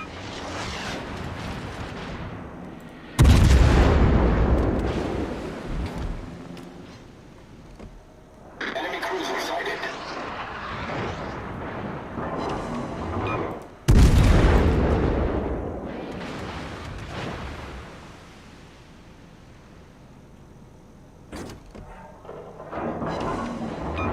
Enemy battleship sighted.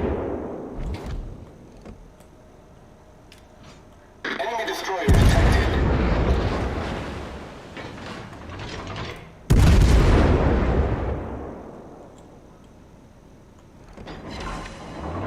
Enemy battleship sighted.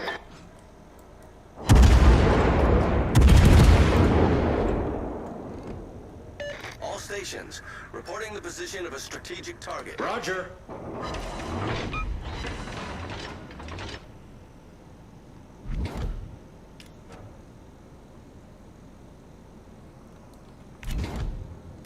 Oh, he's coming out to play.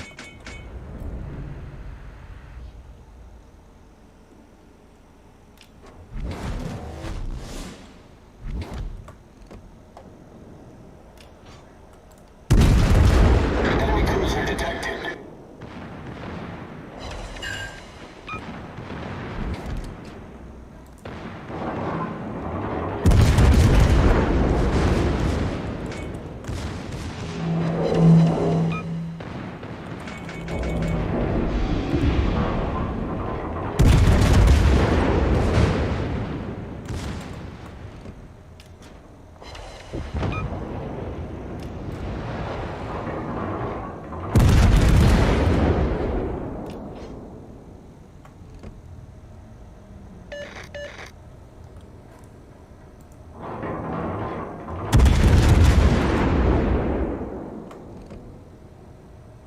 Oh, that's gonna hurt him.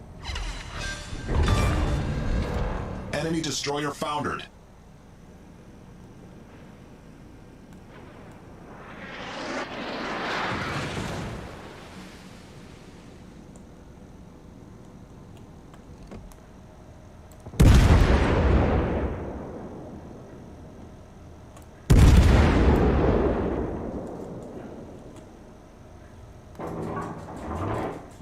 Enemy destroyer detected.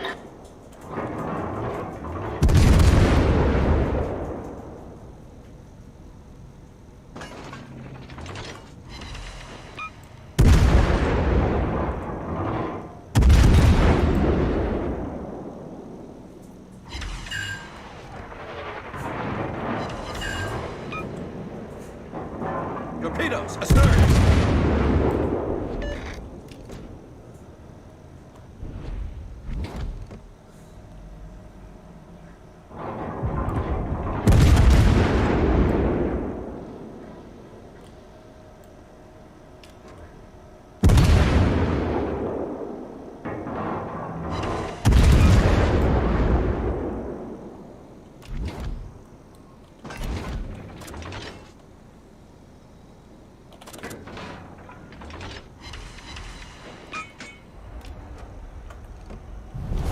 Our team has taken the lead.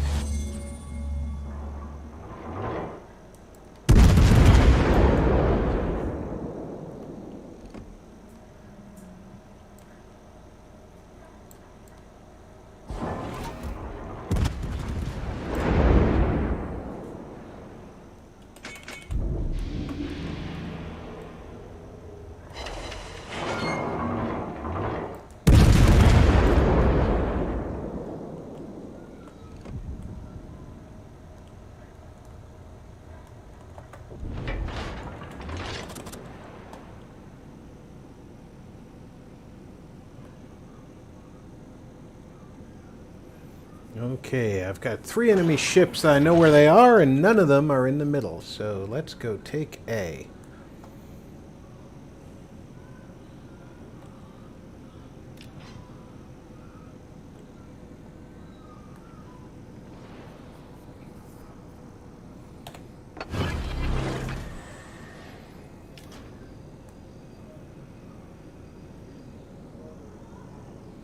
Not going to be able to shoot over that mountain, but once I'm clear of that mountain, I can use my spotting aircraft to keep that Satsuma in range.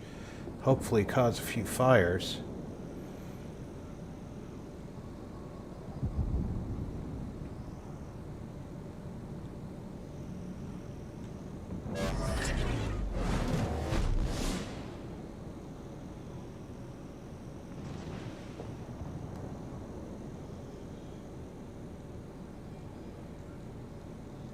Okay, you see my circles coming out from behind that cliff. That means my target is available. Spotter airborne.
Now, if somebody would spot him, Returning to ship. would be real nice.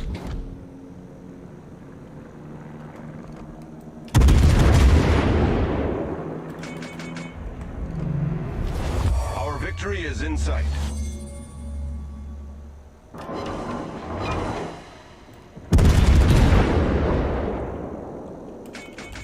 Oh, that Thunderer must be right over there, because he sees me now.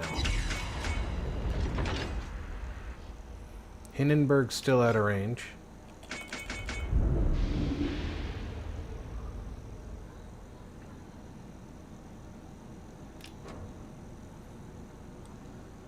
Hindenburg's firing on me, which doesn't make a lot of sense.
My torpedoes are never going to reach that.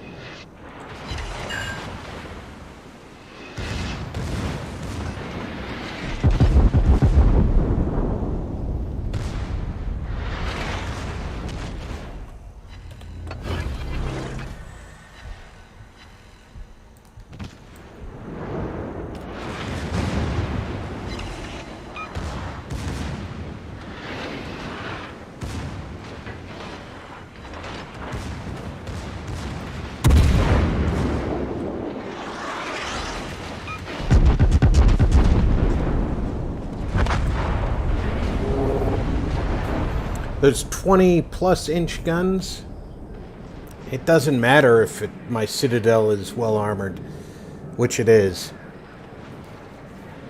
Cutting right through me at the bow. He's still in for it. Although I didn't start those fires, he's burning and facing multiple friendly ships. Now, of course, the Worcester didn't really need to beach himself.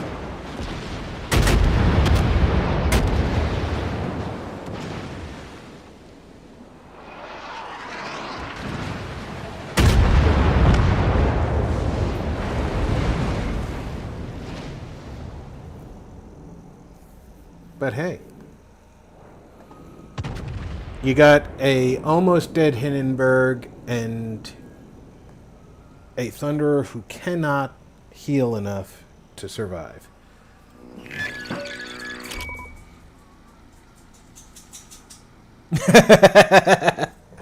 It would certainly pose a fire risk, in my opinion.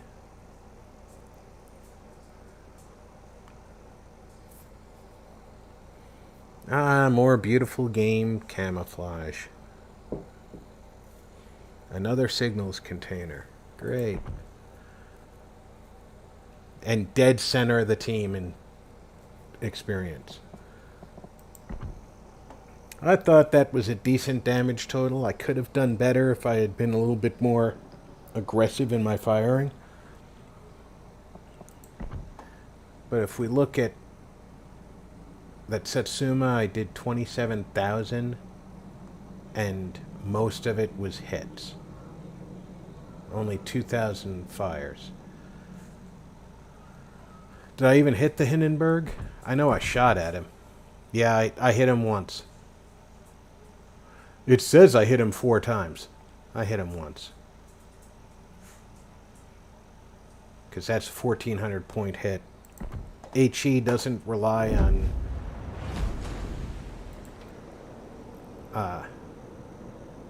penetration so much. Well, it does and it doesn't. But if you look at the HE shell damage, 2,500. There's no way I only did a couple of hundred on 4 hits. So I definitely only hit him. I only penetrated his armor once. And as far as I'm concerned, that means I hit him once. Where's my there's some beautiful game. I won it. I might as well wear it, right?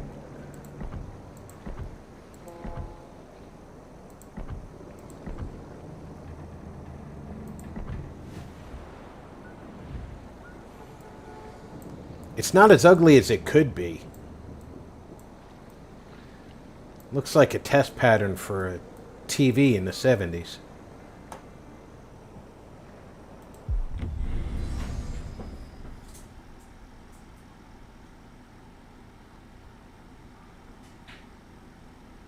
No, it wasn't a replay of me. He did the same thing I did. I'm not going to fault him for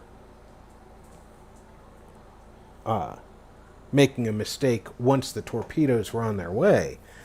He didn't have much choice which way he was going. Similar to that, I made a decision and it was the wrong one.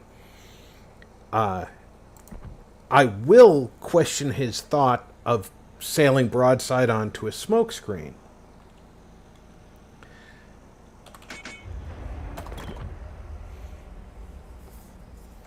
Three destroyers. Guarantee you one of them is going to be coming to sea. Could be 2 of them. Action stations. Let's give them a hard time. Let's give them a hard time. Much obliged. I owe you one. And one of the things you'll notice I do almost every game, unless I am so preoccupied I forget, is I always wish both teams good luck. There's no reason not to. We're all here to have fun. And last time I checked, it's fun to play the game, not just to win it. A little bit of sportsmanship goes a long way in my book.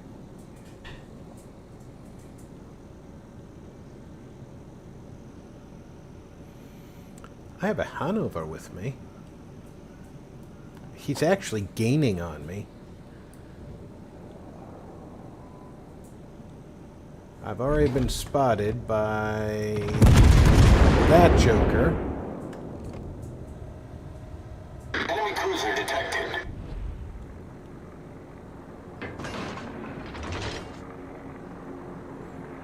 Turns so the Grosser Kerr first can't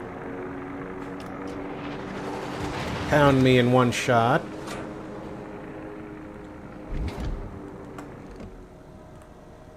Enemy destroyer detected.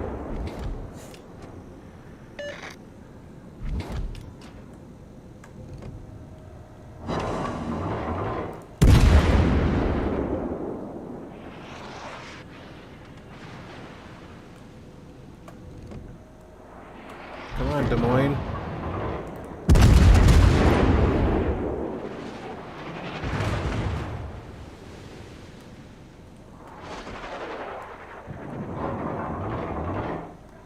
Enemy battleship sighted. And there is my actual target.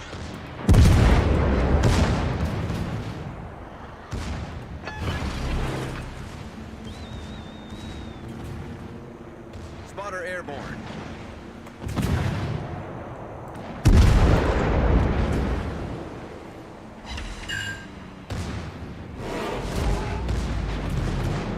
Torpedoes, dead ahead.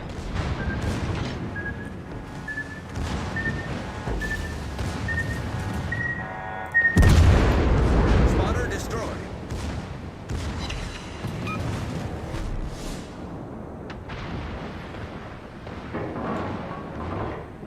Concentrate fire on the designated target.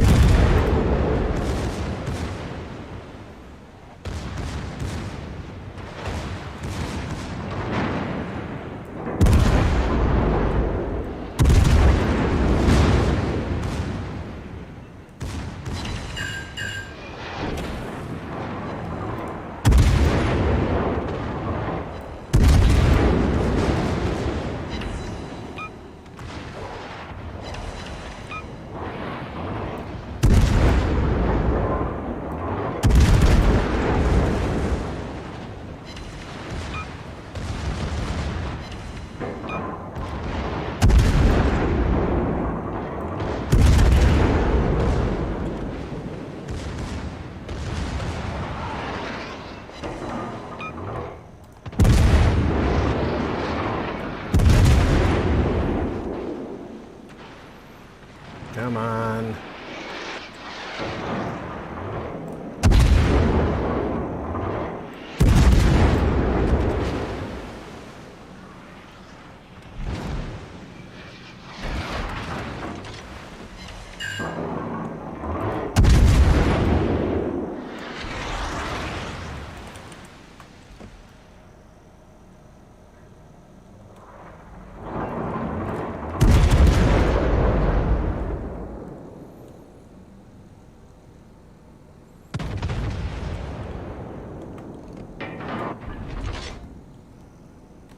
All stations, concentrate fire on the target.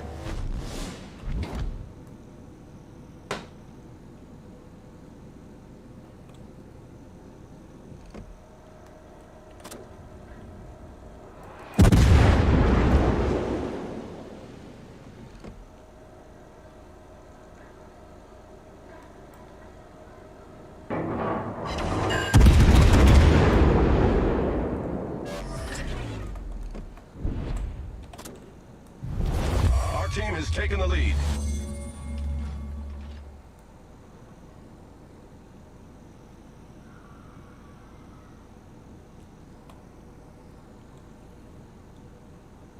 Not a bad little round there.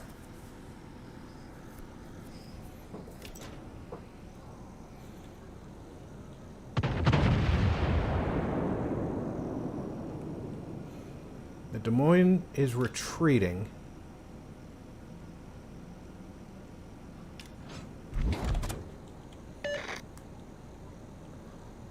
We have need to All move. stations, requesting fire on the designated target.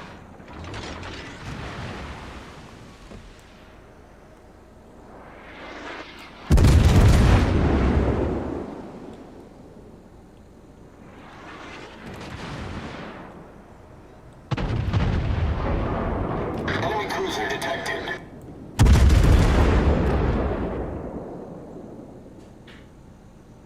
Enemy battleship sighted.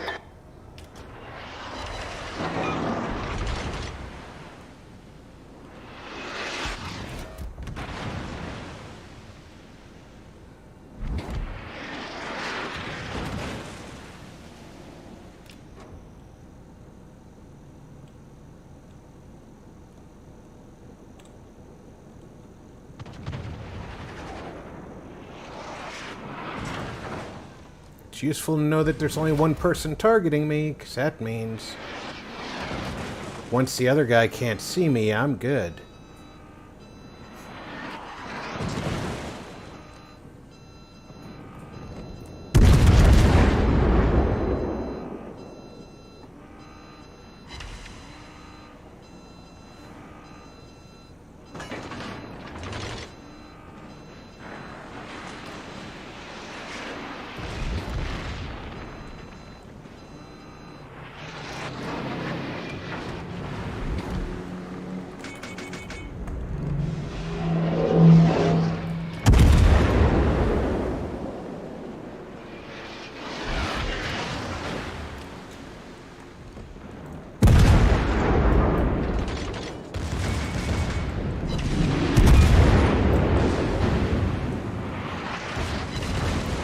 Okay, he's turning in. The ship is on fire!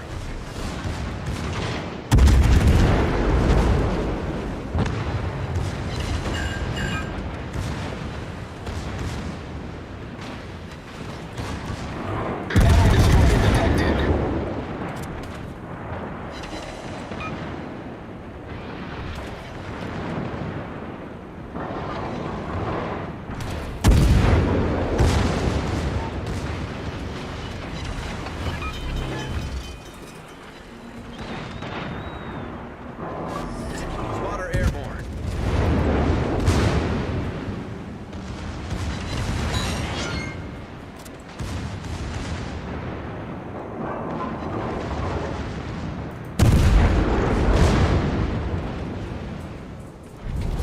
Our victory is in sight.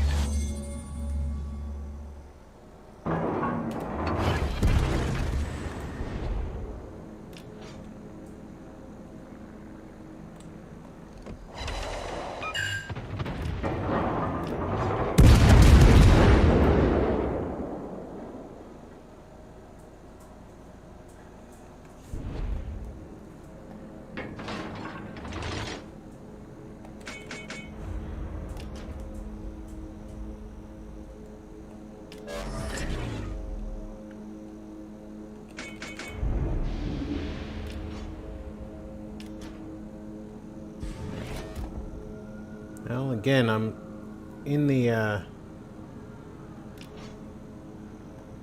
42,000. If I see another target, could be in the 50,000 range.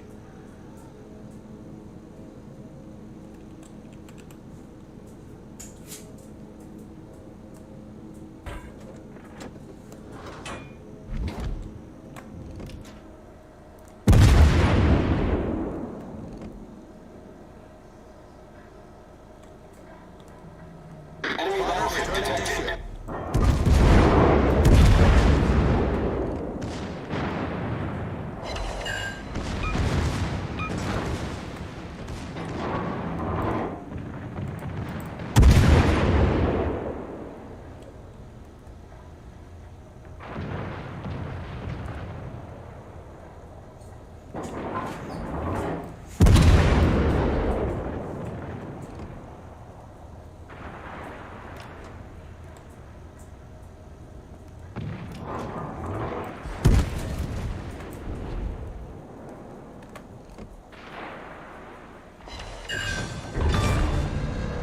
Enemy destroyer sunk.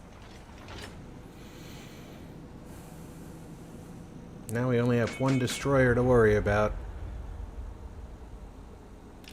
And he just killed our Oho.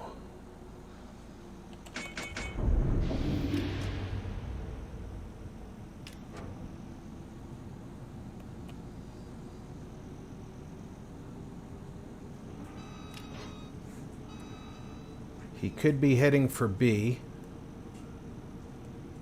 So I'm going to take the shortest route in. Hey, Patrick.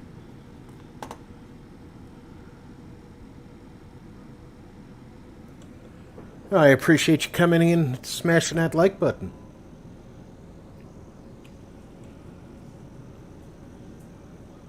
I'm detected, so he has to be over here.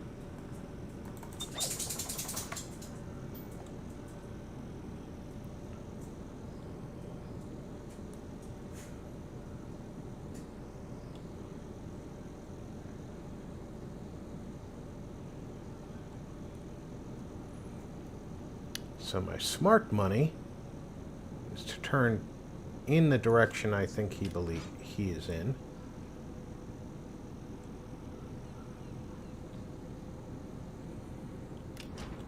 If this game lasts 2 more minutes, it won't. I was going to say, if it lasts 2 more minutes, I have...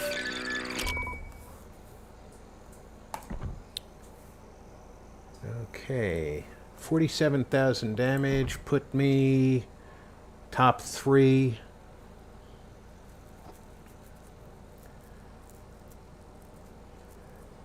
Now, I think I've explained this once before. This is your base experience for the round.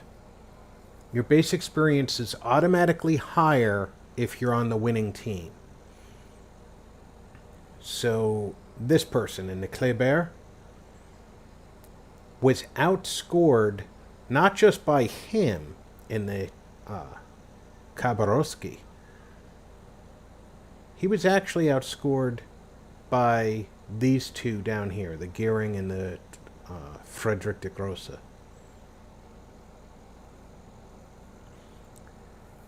Because he got a bonus for having been on the winning team. So when you see me here with less than 100 points difference, the Shimakaze did about the same as I did.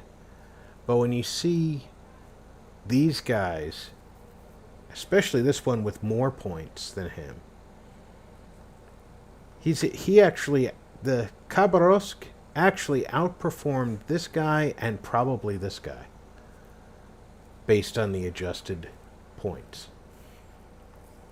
Now, this guy has an award, but this one doesn't necessarily give him a bonus. If you earn for example, if you kill 5 or more ships, you get the Kraken Unleashed. If you earn that on the losing team, your points will be as if you were on the winning team. Which, of course, gives you the incentive to fight your hardest, even if you're in a losing effort.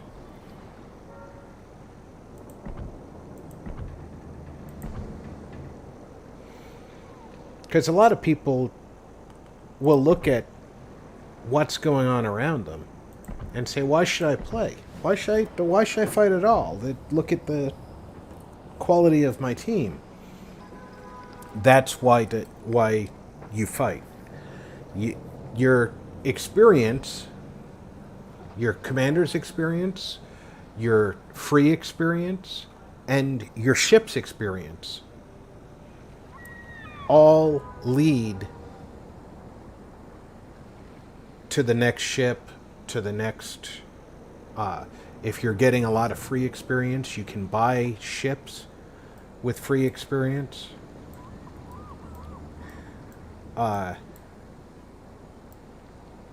So you want to fight for that.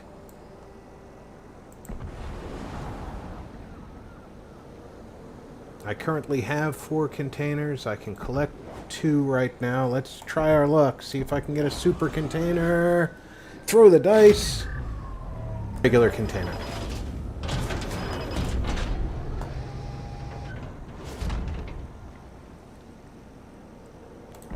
And I'm going to do it again. What the heck? Regular container. But now let's see what I've got in all my containers. I've currently got 6.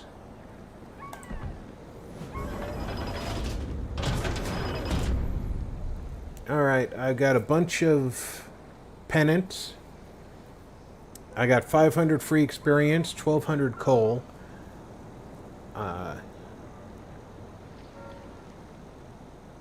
Nothing too special out of that. But if we go to the armory, I can show you I have 217,000 coal. I can buy ships for coal. So I'm just short of buying the Salem, Tier 10 cruiser. I'm really close on these Tier 9s. I can buy the Duke of York, the Flint, the Laszlo. I'm not a big destroyer player, although I should play more destroyers. And I wouldn't waste coal on a Tier 3 ship. It's hard to get Tier 3 battles. But if we look at here's the Marblehead. It's a premium Tier 5 cruiser. If you're a player who likes the Omaha, you'll like the Marblehead. Main battery reloads a little faster. She's got torpedo tubes, decent handling, and of course she makes more experience and more gold per, or more credits per match, because she's premium. But the magic point in making credits per game is Tier 8.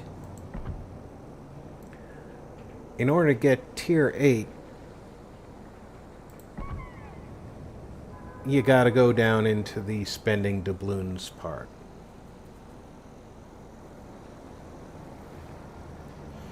But you can get the Indomitable, which is another excellent British carrier.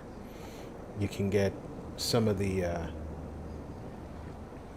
premier ships. I mean, the Alabama is nothing to sneeze at. The Wichita, excellent cruiser. And she has radar. Now, granted, the radar probably doesn't have a very long duration. You can swap it out for a spotter aircraft if you wanted to. You can swap out the defensive fire for a hydroacoustic search. Personally, I would take these two and rig myself for anti-destroyer role. And can I see this? Yes, I can look at it in port. So she has 3 triple 203mm guns. It's a slow turn time, but as you know, we can modify the ship and the commander to increase the turret rotation time. Because we know she's got the ability, we can make her into a anti-destroyer ship very easily. Her secondary armaments, this is where it gets interesting. At 6 kilometers, she's probably going to spot any destroyer that's in her range. Tier range. So, having spotted a destroyer, the secondary guns opening up, definitely, yeah, they're going to pound the crap out of a destroyer. A main battery reload time of 10 seconds. We know we can reduce reload time. We could have this thing firing probably as fast as every 7 seconds. She's already fairly maneuverable. So, for 11,000 gold, I've got 4,000 just from opening containers and playing. Definitely worthwhile. Hey, Otto!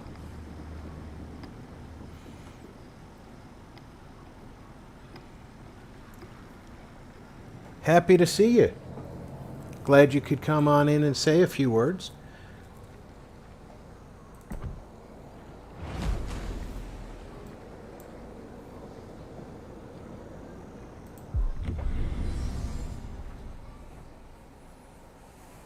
I definitely want to get my hands on the Satsuma. I haven't played her yet. The Hanover is not very impressive. You have to earn the right to play the ship each time you want to play it.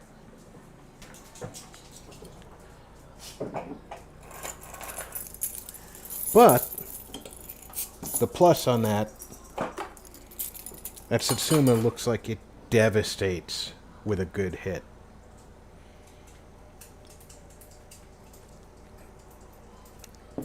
The main guns on that Hanover were in the 18-inch range, and she only has 2 per turret. The Satsuma has 3 per turret in the 20 to 21-inch range.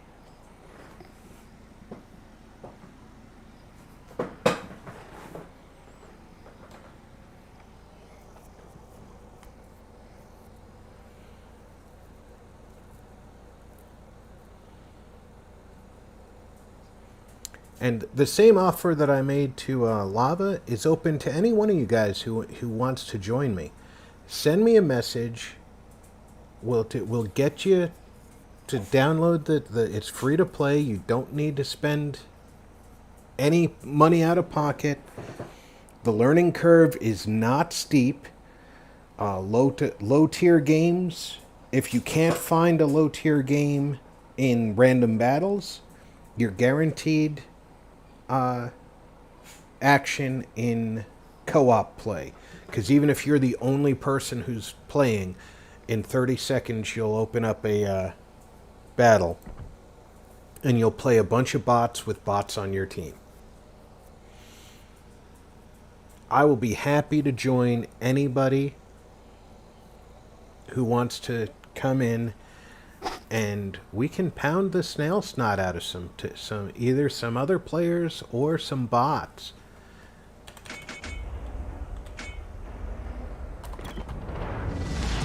Good luck and fair seas.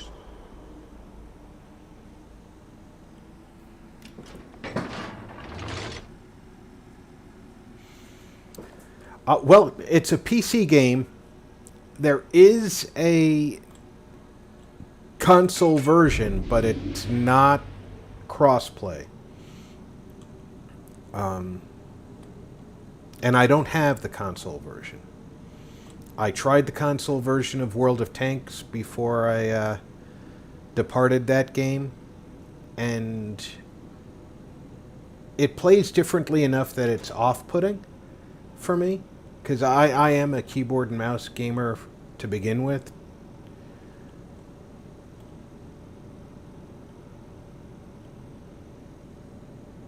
I am supporting this destroyer,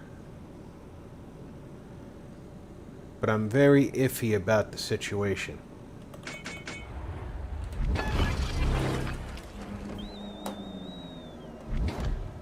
Spotter airborne.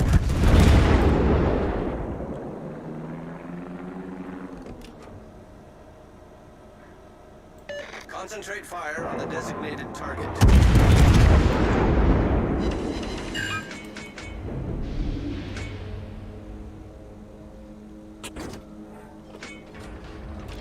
Enemy cruiser sighted.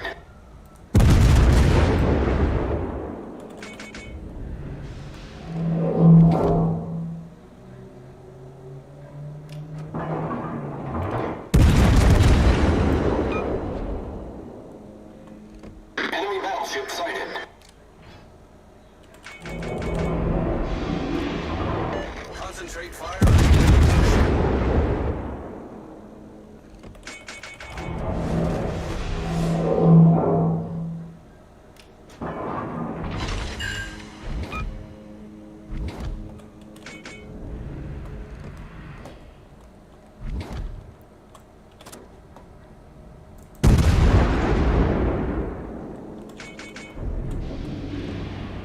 Enemy destroyer sighted.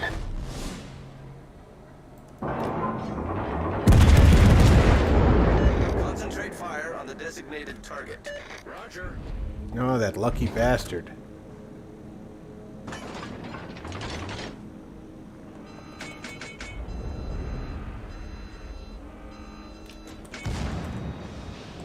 Spotter returning to ship.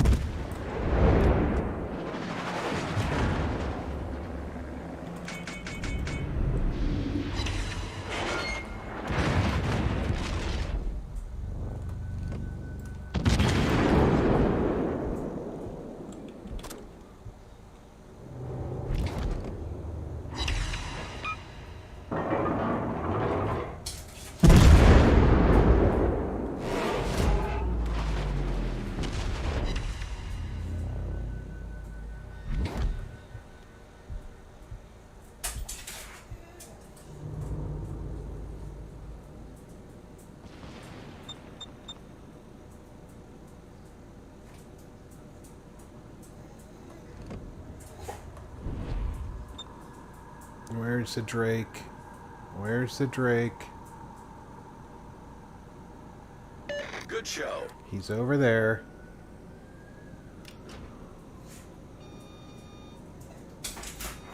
Come on, Drake. Get back!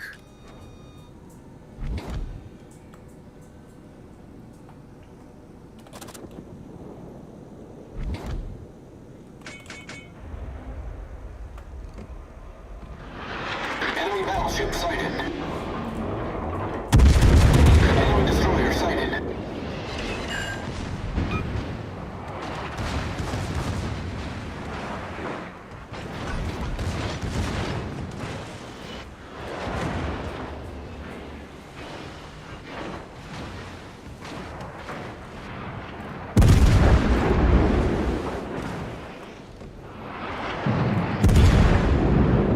Torpedoes, astern!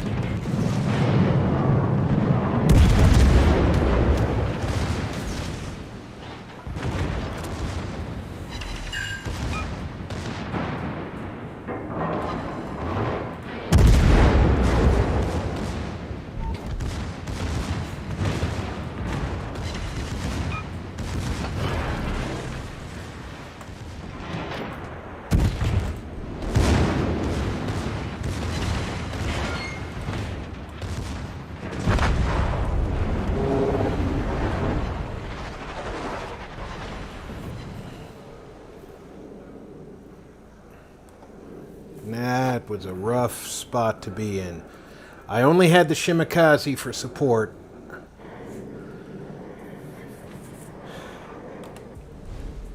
And while we're waiting for the ship to reload, because it's the only one that gives me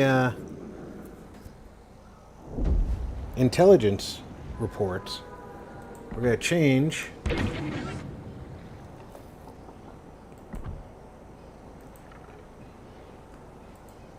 And I'm going to take the Graf Spee out. Now, because the game made her a Tier 6, she's comparable to a Tier 6 battleship. So, do I have a Tier 6 battleship in my dock? I have a Tier 5, so let's compare them. Main battery is 283 millimeters. Relatively fast turn time. Slow for a cruiser, fast for a battleship. But you'll see her top speed is 28.5 knots. The Koenig, on the other hand, is 24 knots. Slightly larger guns. Much longer turn time, double the turn time. So, in combat, the Graf Spee would run from the Koenig. But, if she were facing a cruiser, equal tier cruiser from the same country, 150 millimeter guns, they turn almost the same speed. This one is a little faster. So the Graf Spee can outfight what it couldn't outrun and outrun what it couldn't outfight. Which, you gotta hand it to the minds who thought up the concept, which, if I'm not mistaken, was actually a British concept originally. HMS Hood would have been a battle cruiser, not a battleship.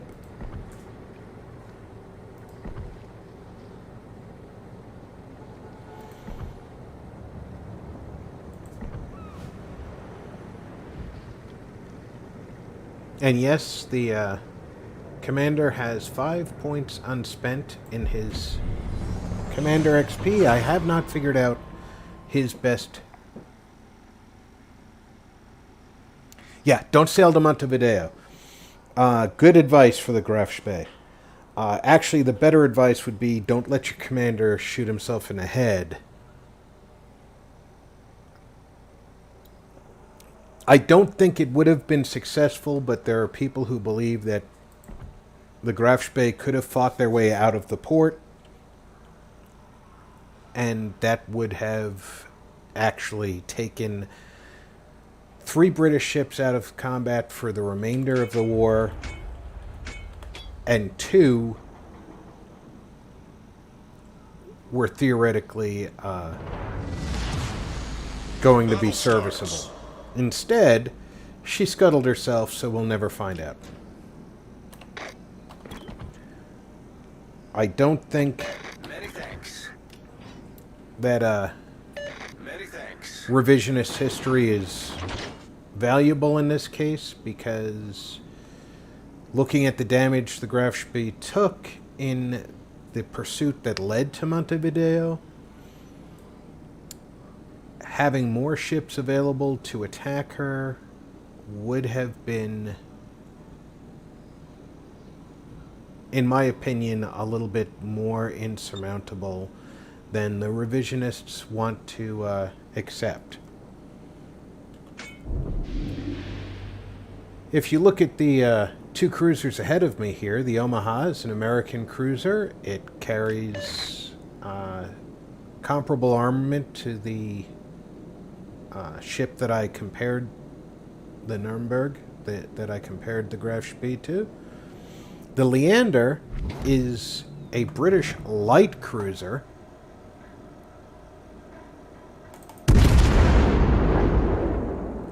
And her armament is both smaller caliber and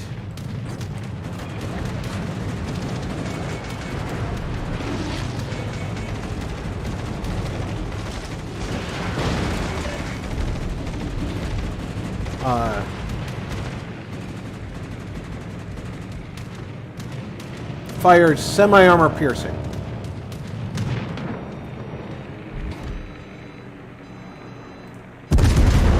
So not only is she ostensibly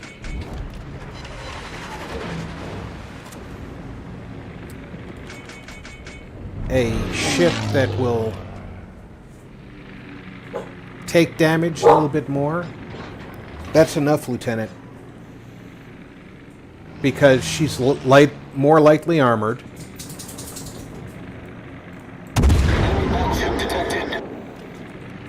Not only is that a problem for her, her armament is less.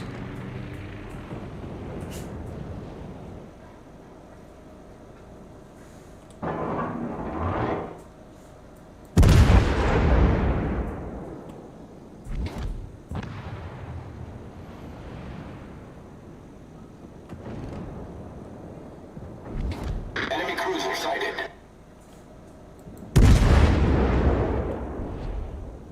All stations, reporting the position of a strategic target.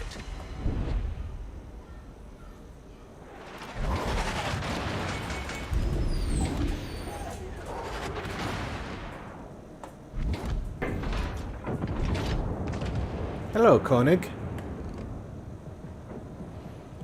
You look like you're stopping.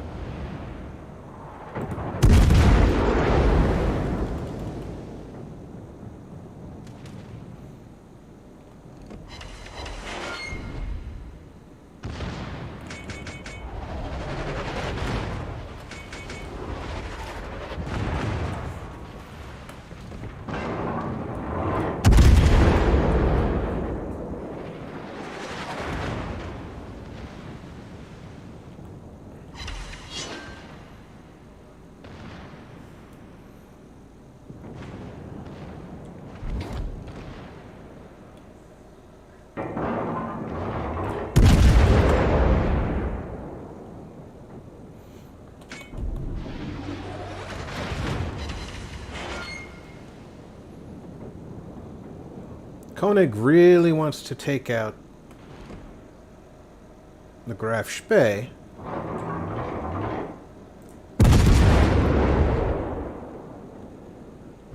Because those big bad guns.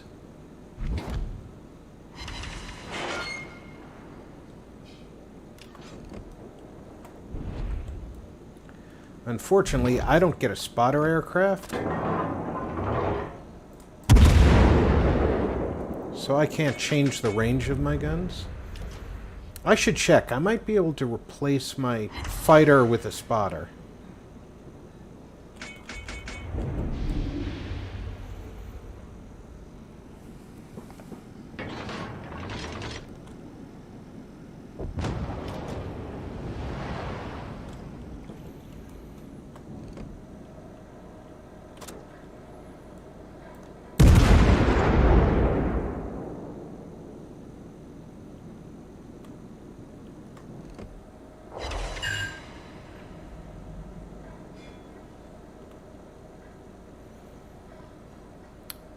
That New Mexico's going to sail in a straight line.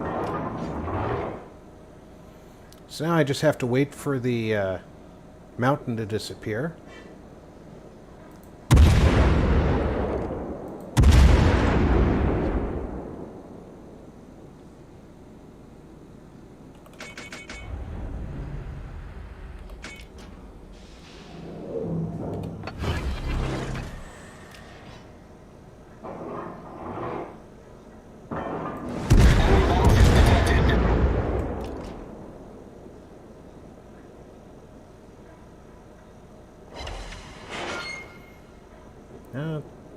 Over-penetrations, in this case, are not the worst thing.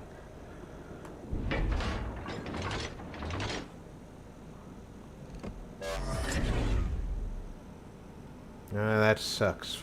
They lost at New Mexico, we lost at Dunkirk. Otherwise, known by me as the Dunker-Q. And if you don't want me to say it that way, why'd you spell it that way? Hey, Ranger. Konnichiwa.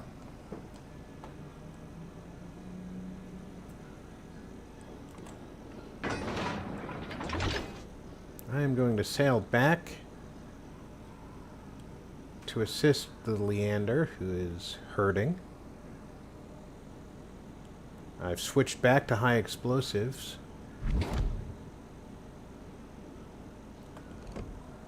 I need help. From what I can tell, nothing could see me when I fired that.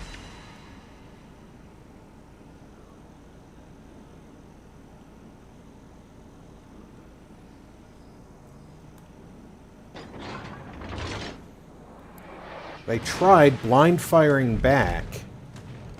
Enemy cruiser sighted.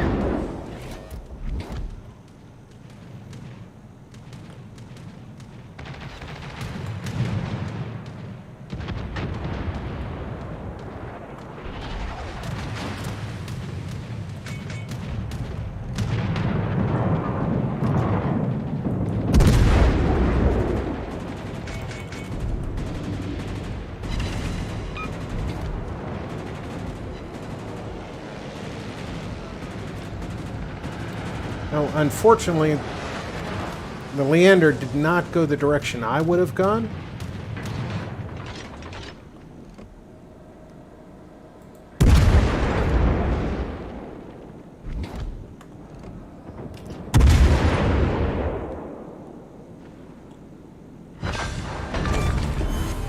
Enemy cruiser foundered. That's pretty much the reason you don't want to be in a cruiser facing the Graf Bay.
Gonna take that one.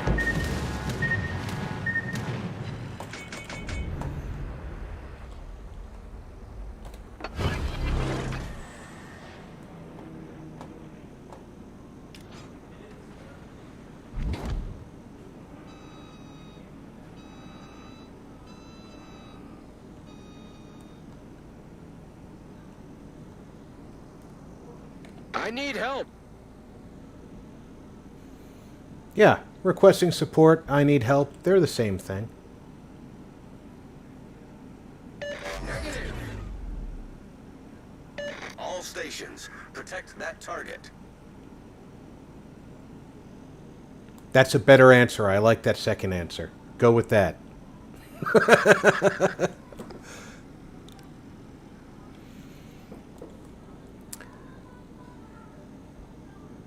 Oh. Waggling my ass is what's going to keep me safe. The one drawback that the Grafspee has, and it's a limitation of what they build, not design. She can only have one turret fore and aft. He's facing me, right? Enemy cruiser detected.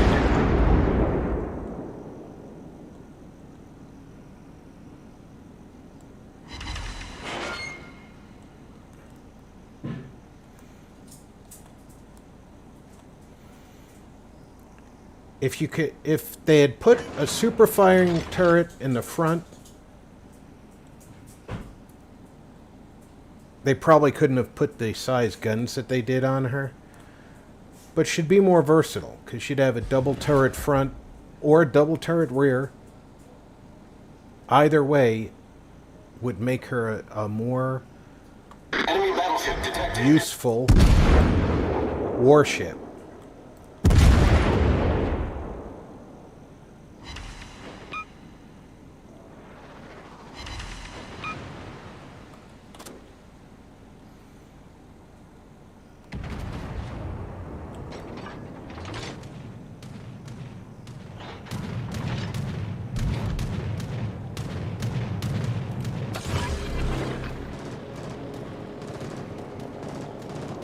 Fighter airborne.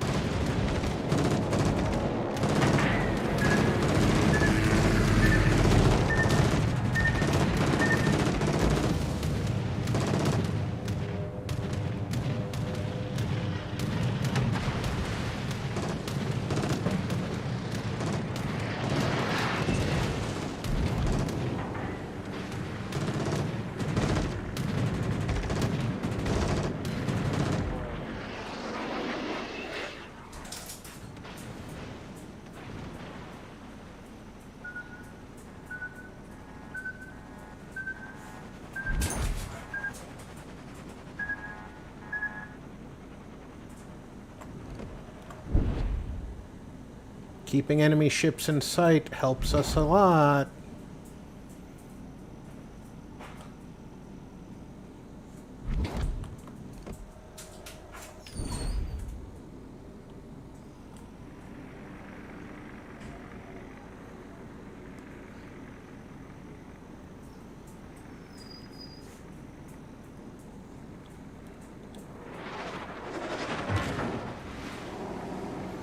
So those rounds that just came in were semi-armor piercing. They bounced off me without doing any damage.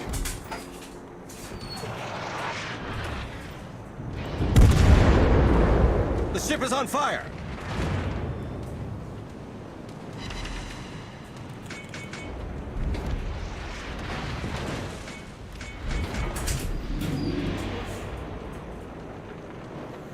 Okay, Leander, come on out.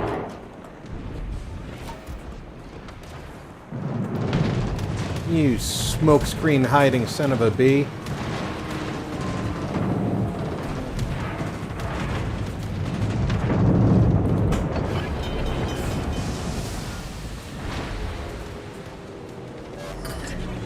Problem solved, sir!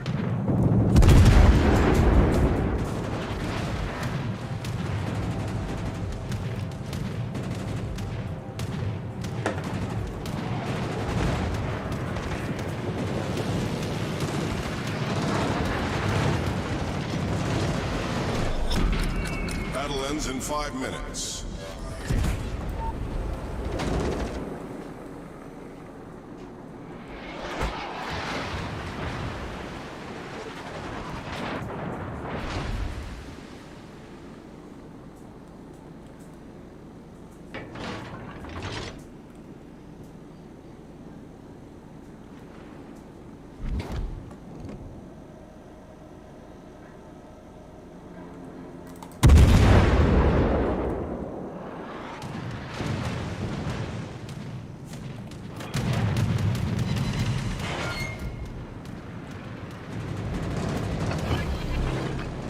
Anti-aircraft gun crews are on full alert.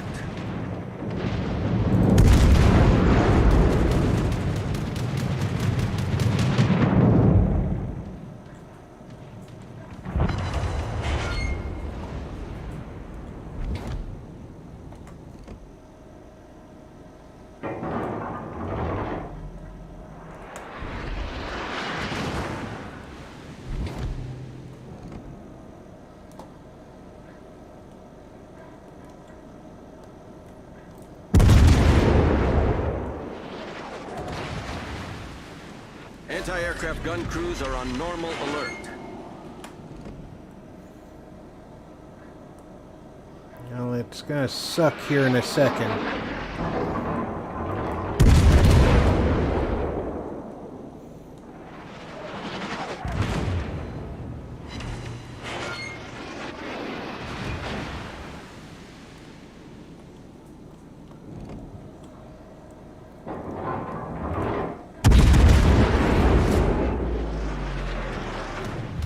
The enemy is about to win.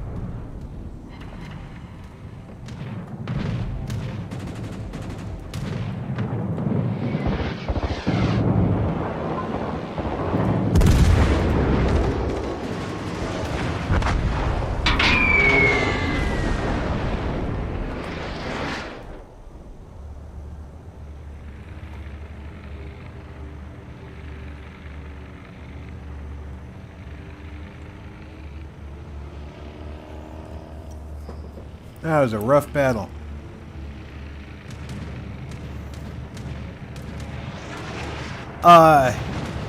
Ranger, I used to play War Thunder. I'm not that good of a pilot, and a lot of players are. So it didn't help me to play that game.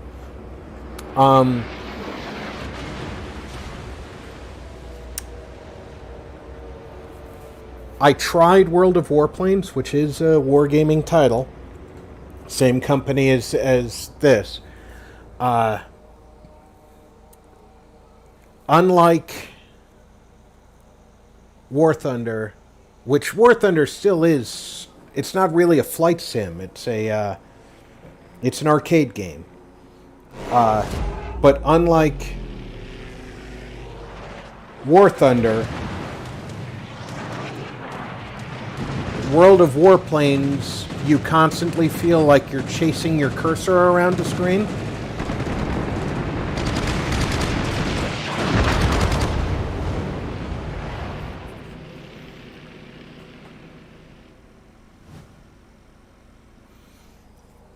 Yeah, War Thunder actually kind of punishes you for being a bad player.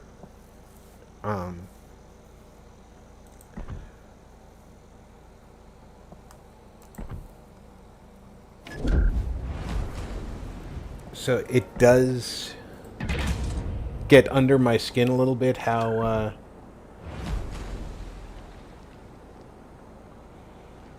and now they don't.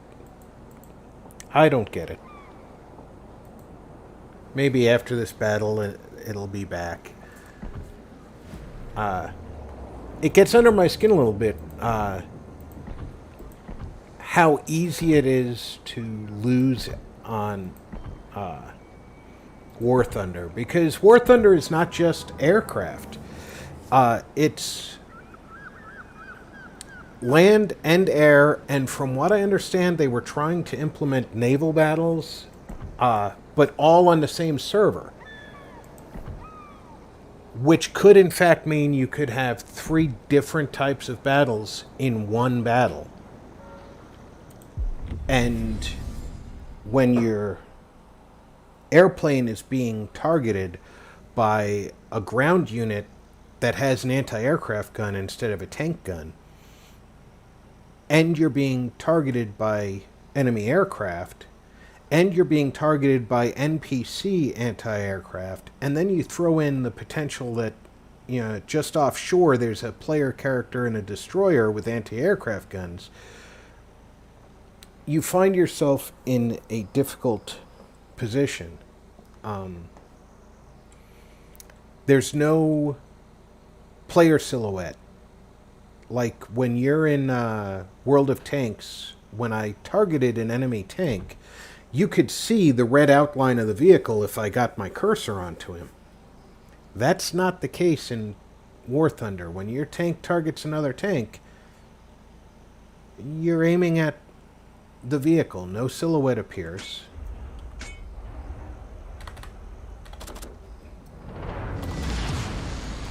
Action stations. Good luck, everyone. So Good luck, everyone. it's frustrating, to say the least. In the tank combat arena, I would say the War Thunder is more of a simulator. If you can see through the foliage because of gaps, and you see the vehicle, you can shoot the vehicle. I did enjoy some of the low-tier fighting, but obviously the goal is to get into higher tiers. And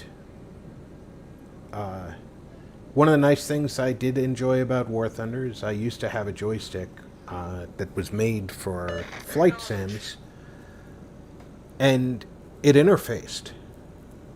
I've since upgraded my computer twice. I no longer have a serial port, which is what that joystick used, and I never replaced it, so it became obsolete equipment. Chasing a mouse is less fun. But no, in this game, even though you don't get an enemy silhouette when you target them, I've learned roughly the performance of the ship. For example, right now I have an 11.9 seconds to target. That's at maximum range. He's turning.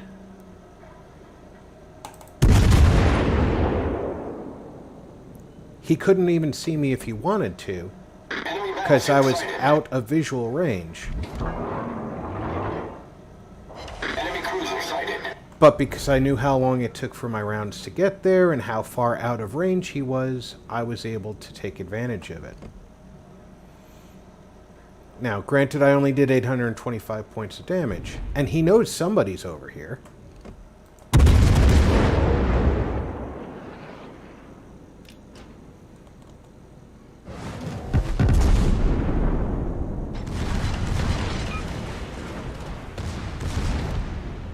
Wait for those to come through.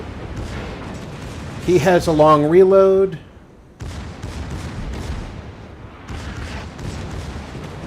And the Kleber now has a problem.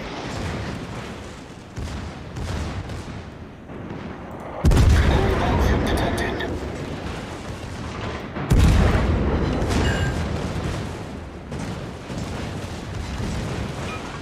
Enemy cruiser detected.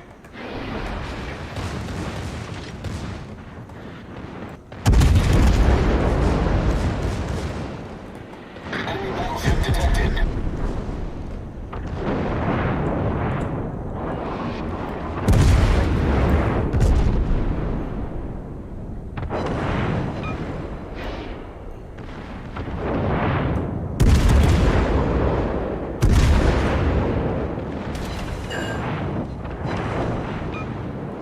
Enemy cruiser detected.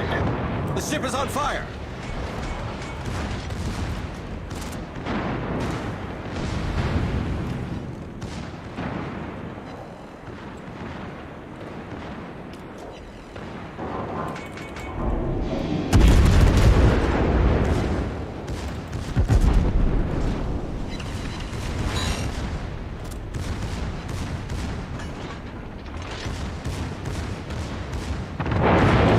Enemy battleship sighted.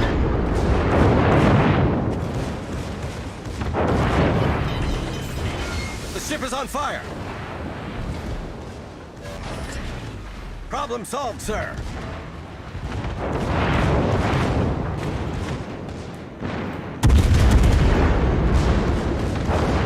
I'm about to die.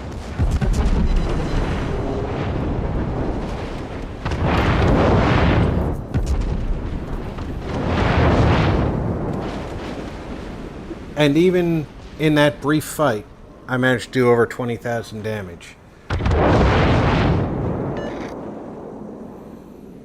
God, that Gearing's guns are loud.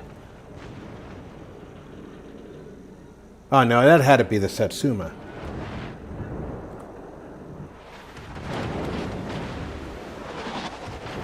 Look at this beast. This is what we're trying to play tonight, guys.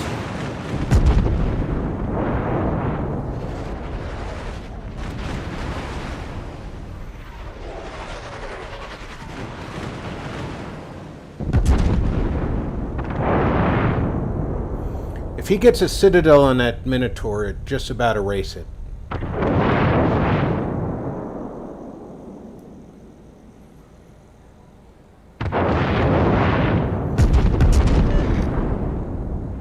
All stations, concentrate fire on the target.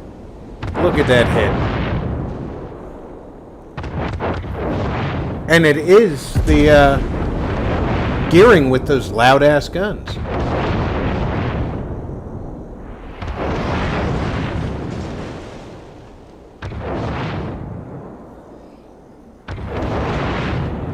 That rune is about to die.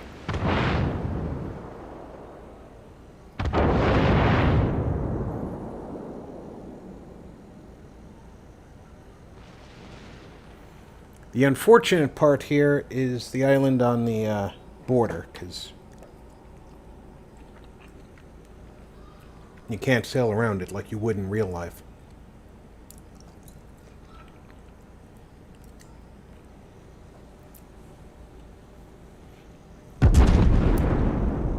I would have fired on the Lepanto myself.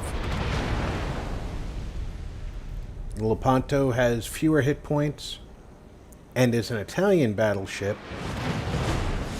Does not have good armor.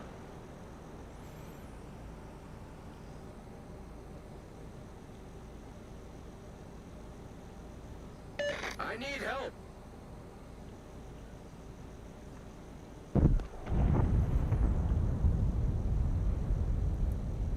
Looks like he overestimated the Lepanto's speed a little bit. By keeping himself nose in to both the Yamato and the Lepanto, he's preventing them from getting side-on citadel shots. Now the Lepanto does have a smokescreen, being Italian. But if you look at that big hit she just took, the smokescreen isn't of a big help to it right now.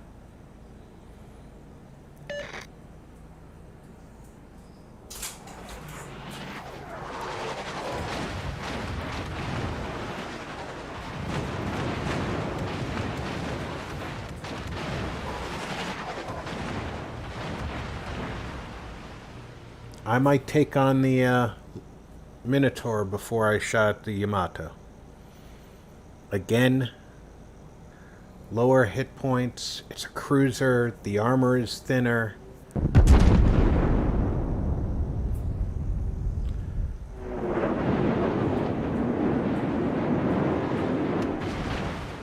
And battleship accuracy gave him only one hit.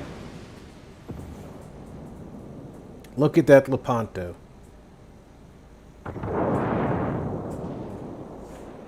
Hit him. Sailing broadside on. Oh. Would not have been my choice. Yes, you could do the same kind of damage to the Minotaur, but the Minotaur was about to be lost to sight, and you ended up missing. Lepanto, being larger and smaller, you had a better chance of hitting. Well done, Commander. Thank you. That rune needed to die, and he did.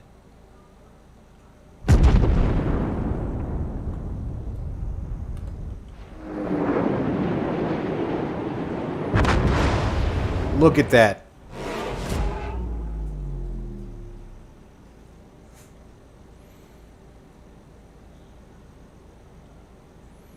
The Yamato is all by himself. The Minotaur turned off, but the Minotaur is faster than the Yamato.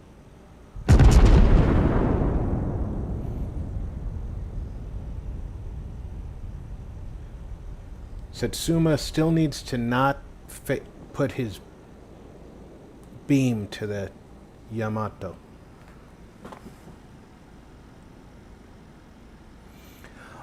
Before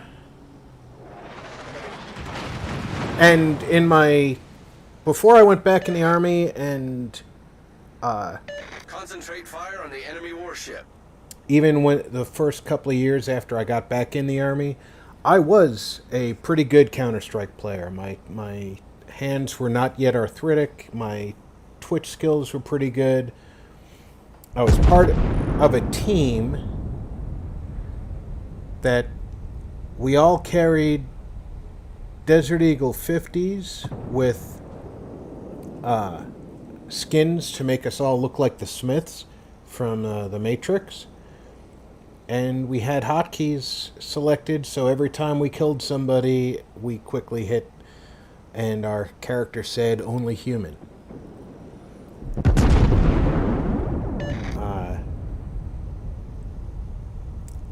Counter-Strike was not terribly realistic visually, but they, like another first-person shooter I played at the time, they sampled their sounds from real-world weapons. And after returning to the States from Iraq, I no longer wanted to hear that. So I did remove myself from that community of players. I appreciate you hanging in there, Groucho. I'm only hanging out until the end of this battle because we are past my 3-hour mark. I just want to see how this turns out. It was a very aggressive enemy team.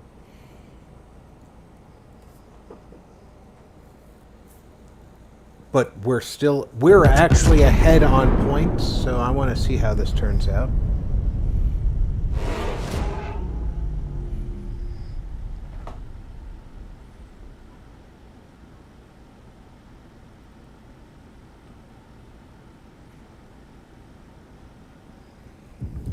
I used to play one of the Battlefields, a World War II version. I enjoyed it, especially because the various types of soldier you could be really made sense.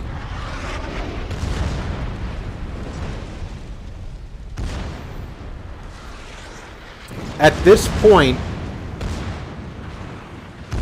and a lot of players won't do it, but at this point, it could be of great help for that Bourgogne to ram the Satsuma. He'll lose his own boat, but he'll definitely take out the super battleship.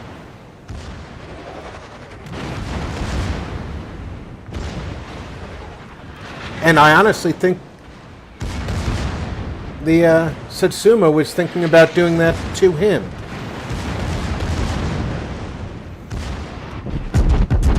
Oh, that buffalo's in pain.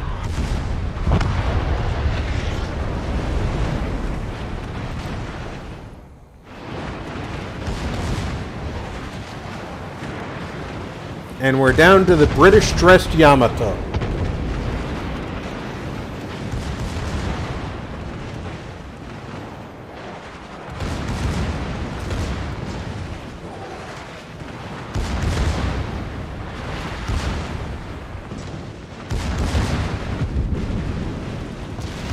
I wonder if he knew that at this angle he had a opening below the main turret.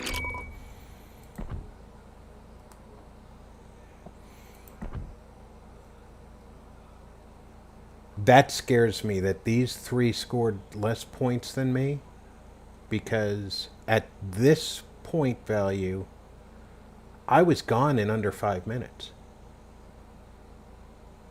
What the heck did they do? They were all here after I died.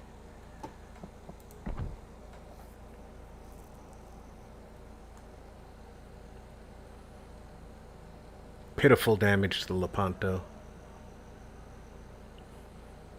The Kleber, I should have done more. I missed a couple of really good volleys. And of course the Rune, I was actually pounding fairly well. Kept losing sight of him.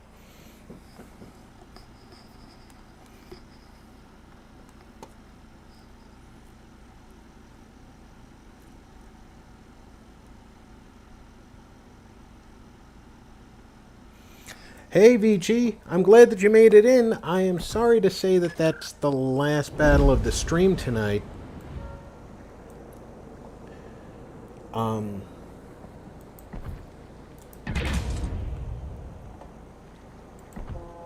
I forgot I was still listing only Germans. I actually stayed over 15 minutes, so my wife is going to look at me cross-eyed if I don't eat supper. And nobody wants that. So, I want to thank everybody for coming out tonight and supporting my channel, and I hope that you enjoyed the game. For the up to 3¼ hours we've been here, it's been a joy bringing it to you. I hope that I'll see you all again tomorrow at noon Central Time for Building the Commonwealth. Until then, I am Rob, and this has been Friday Night Fights. Take care of yourselves, check in on friends and family, make sure everybody's okay. And I will see you tomorrow.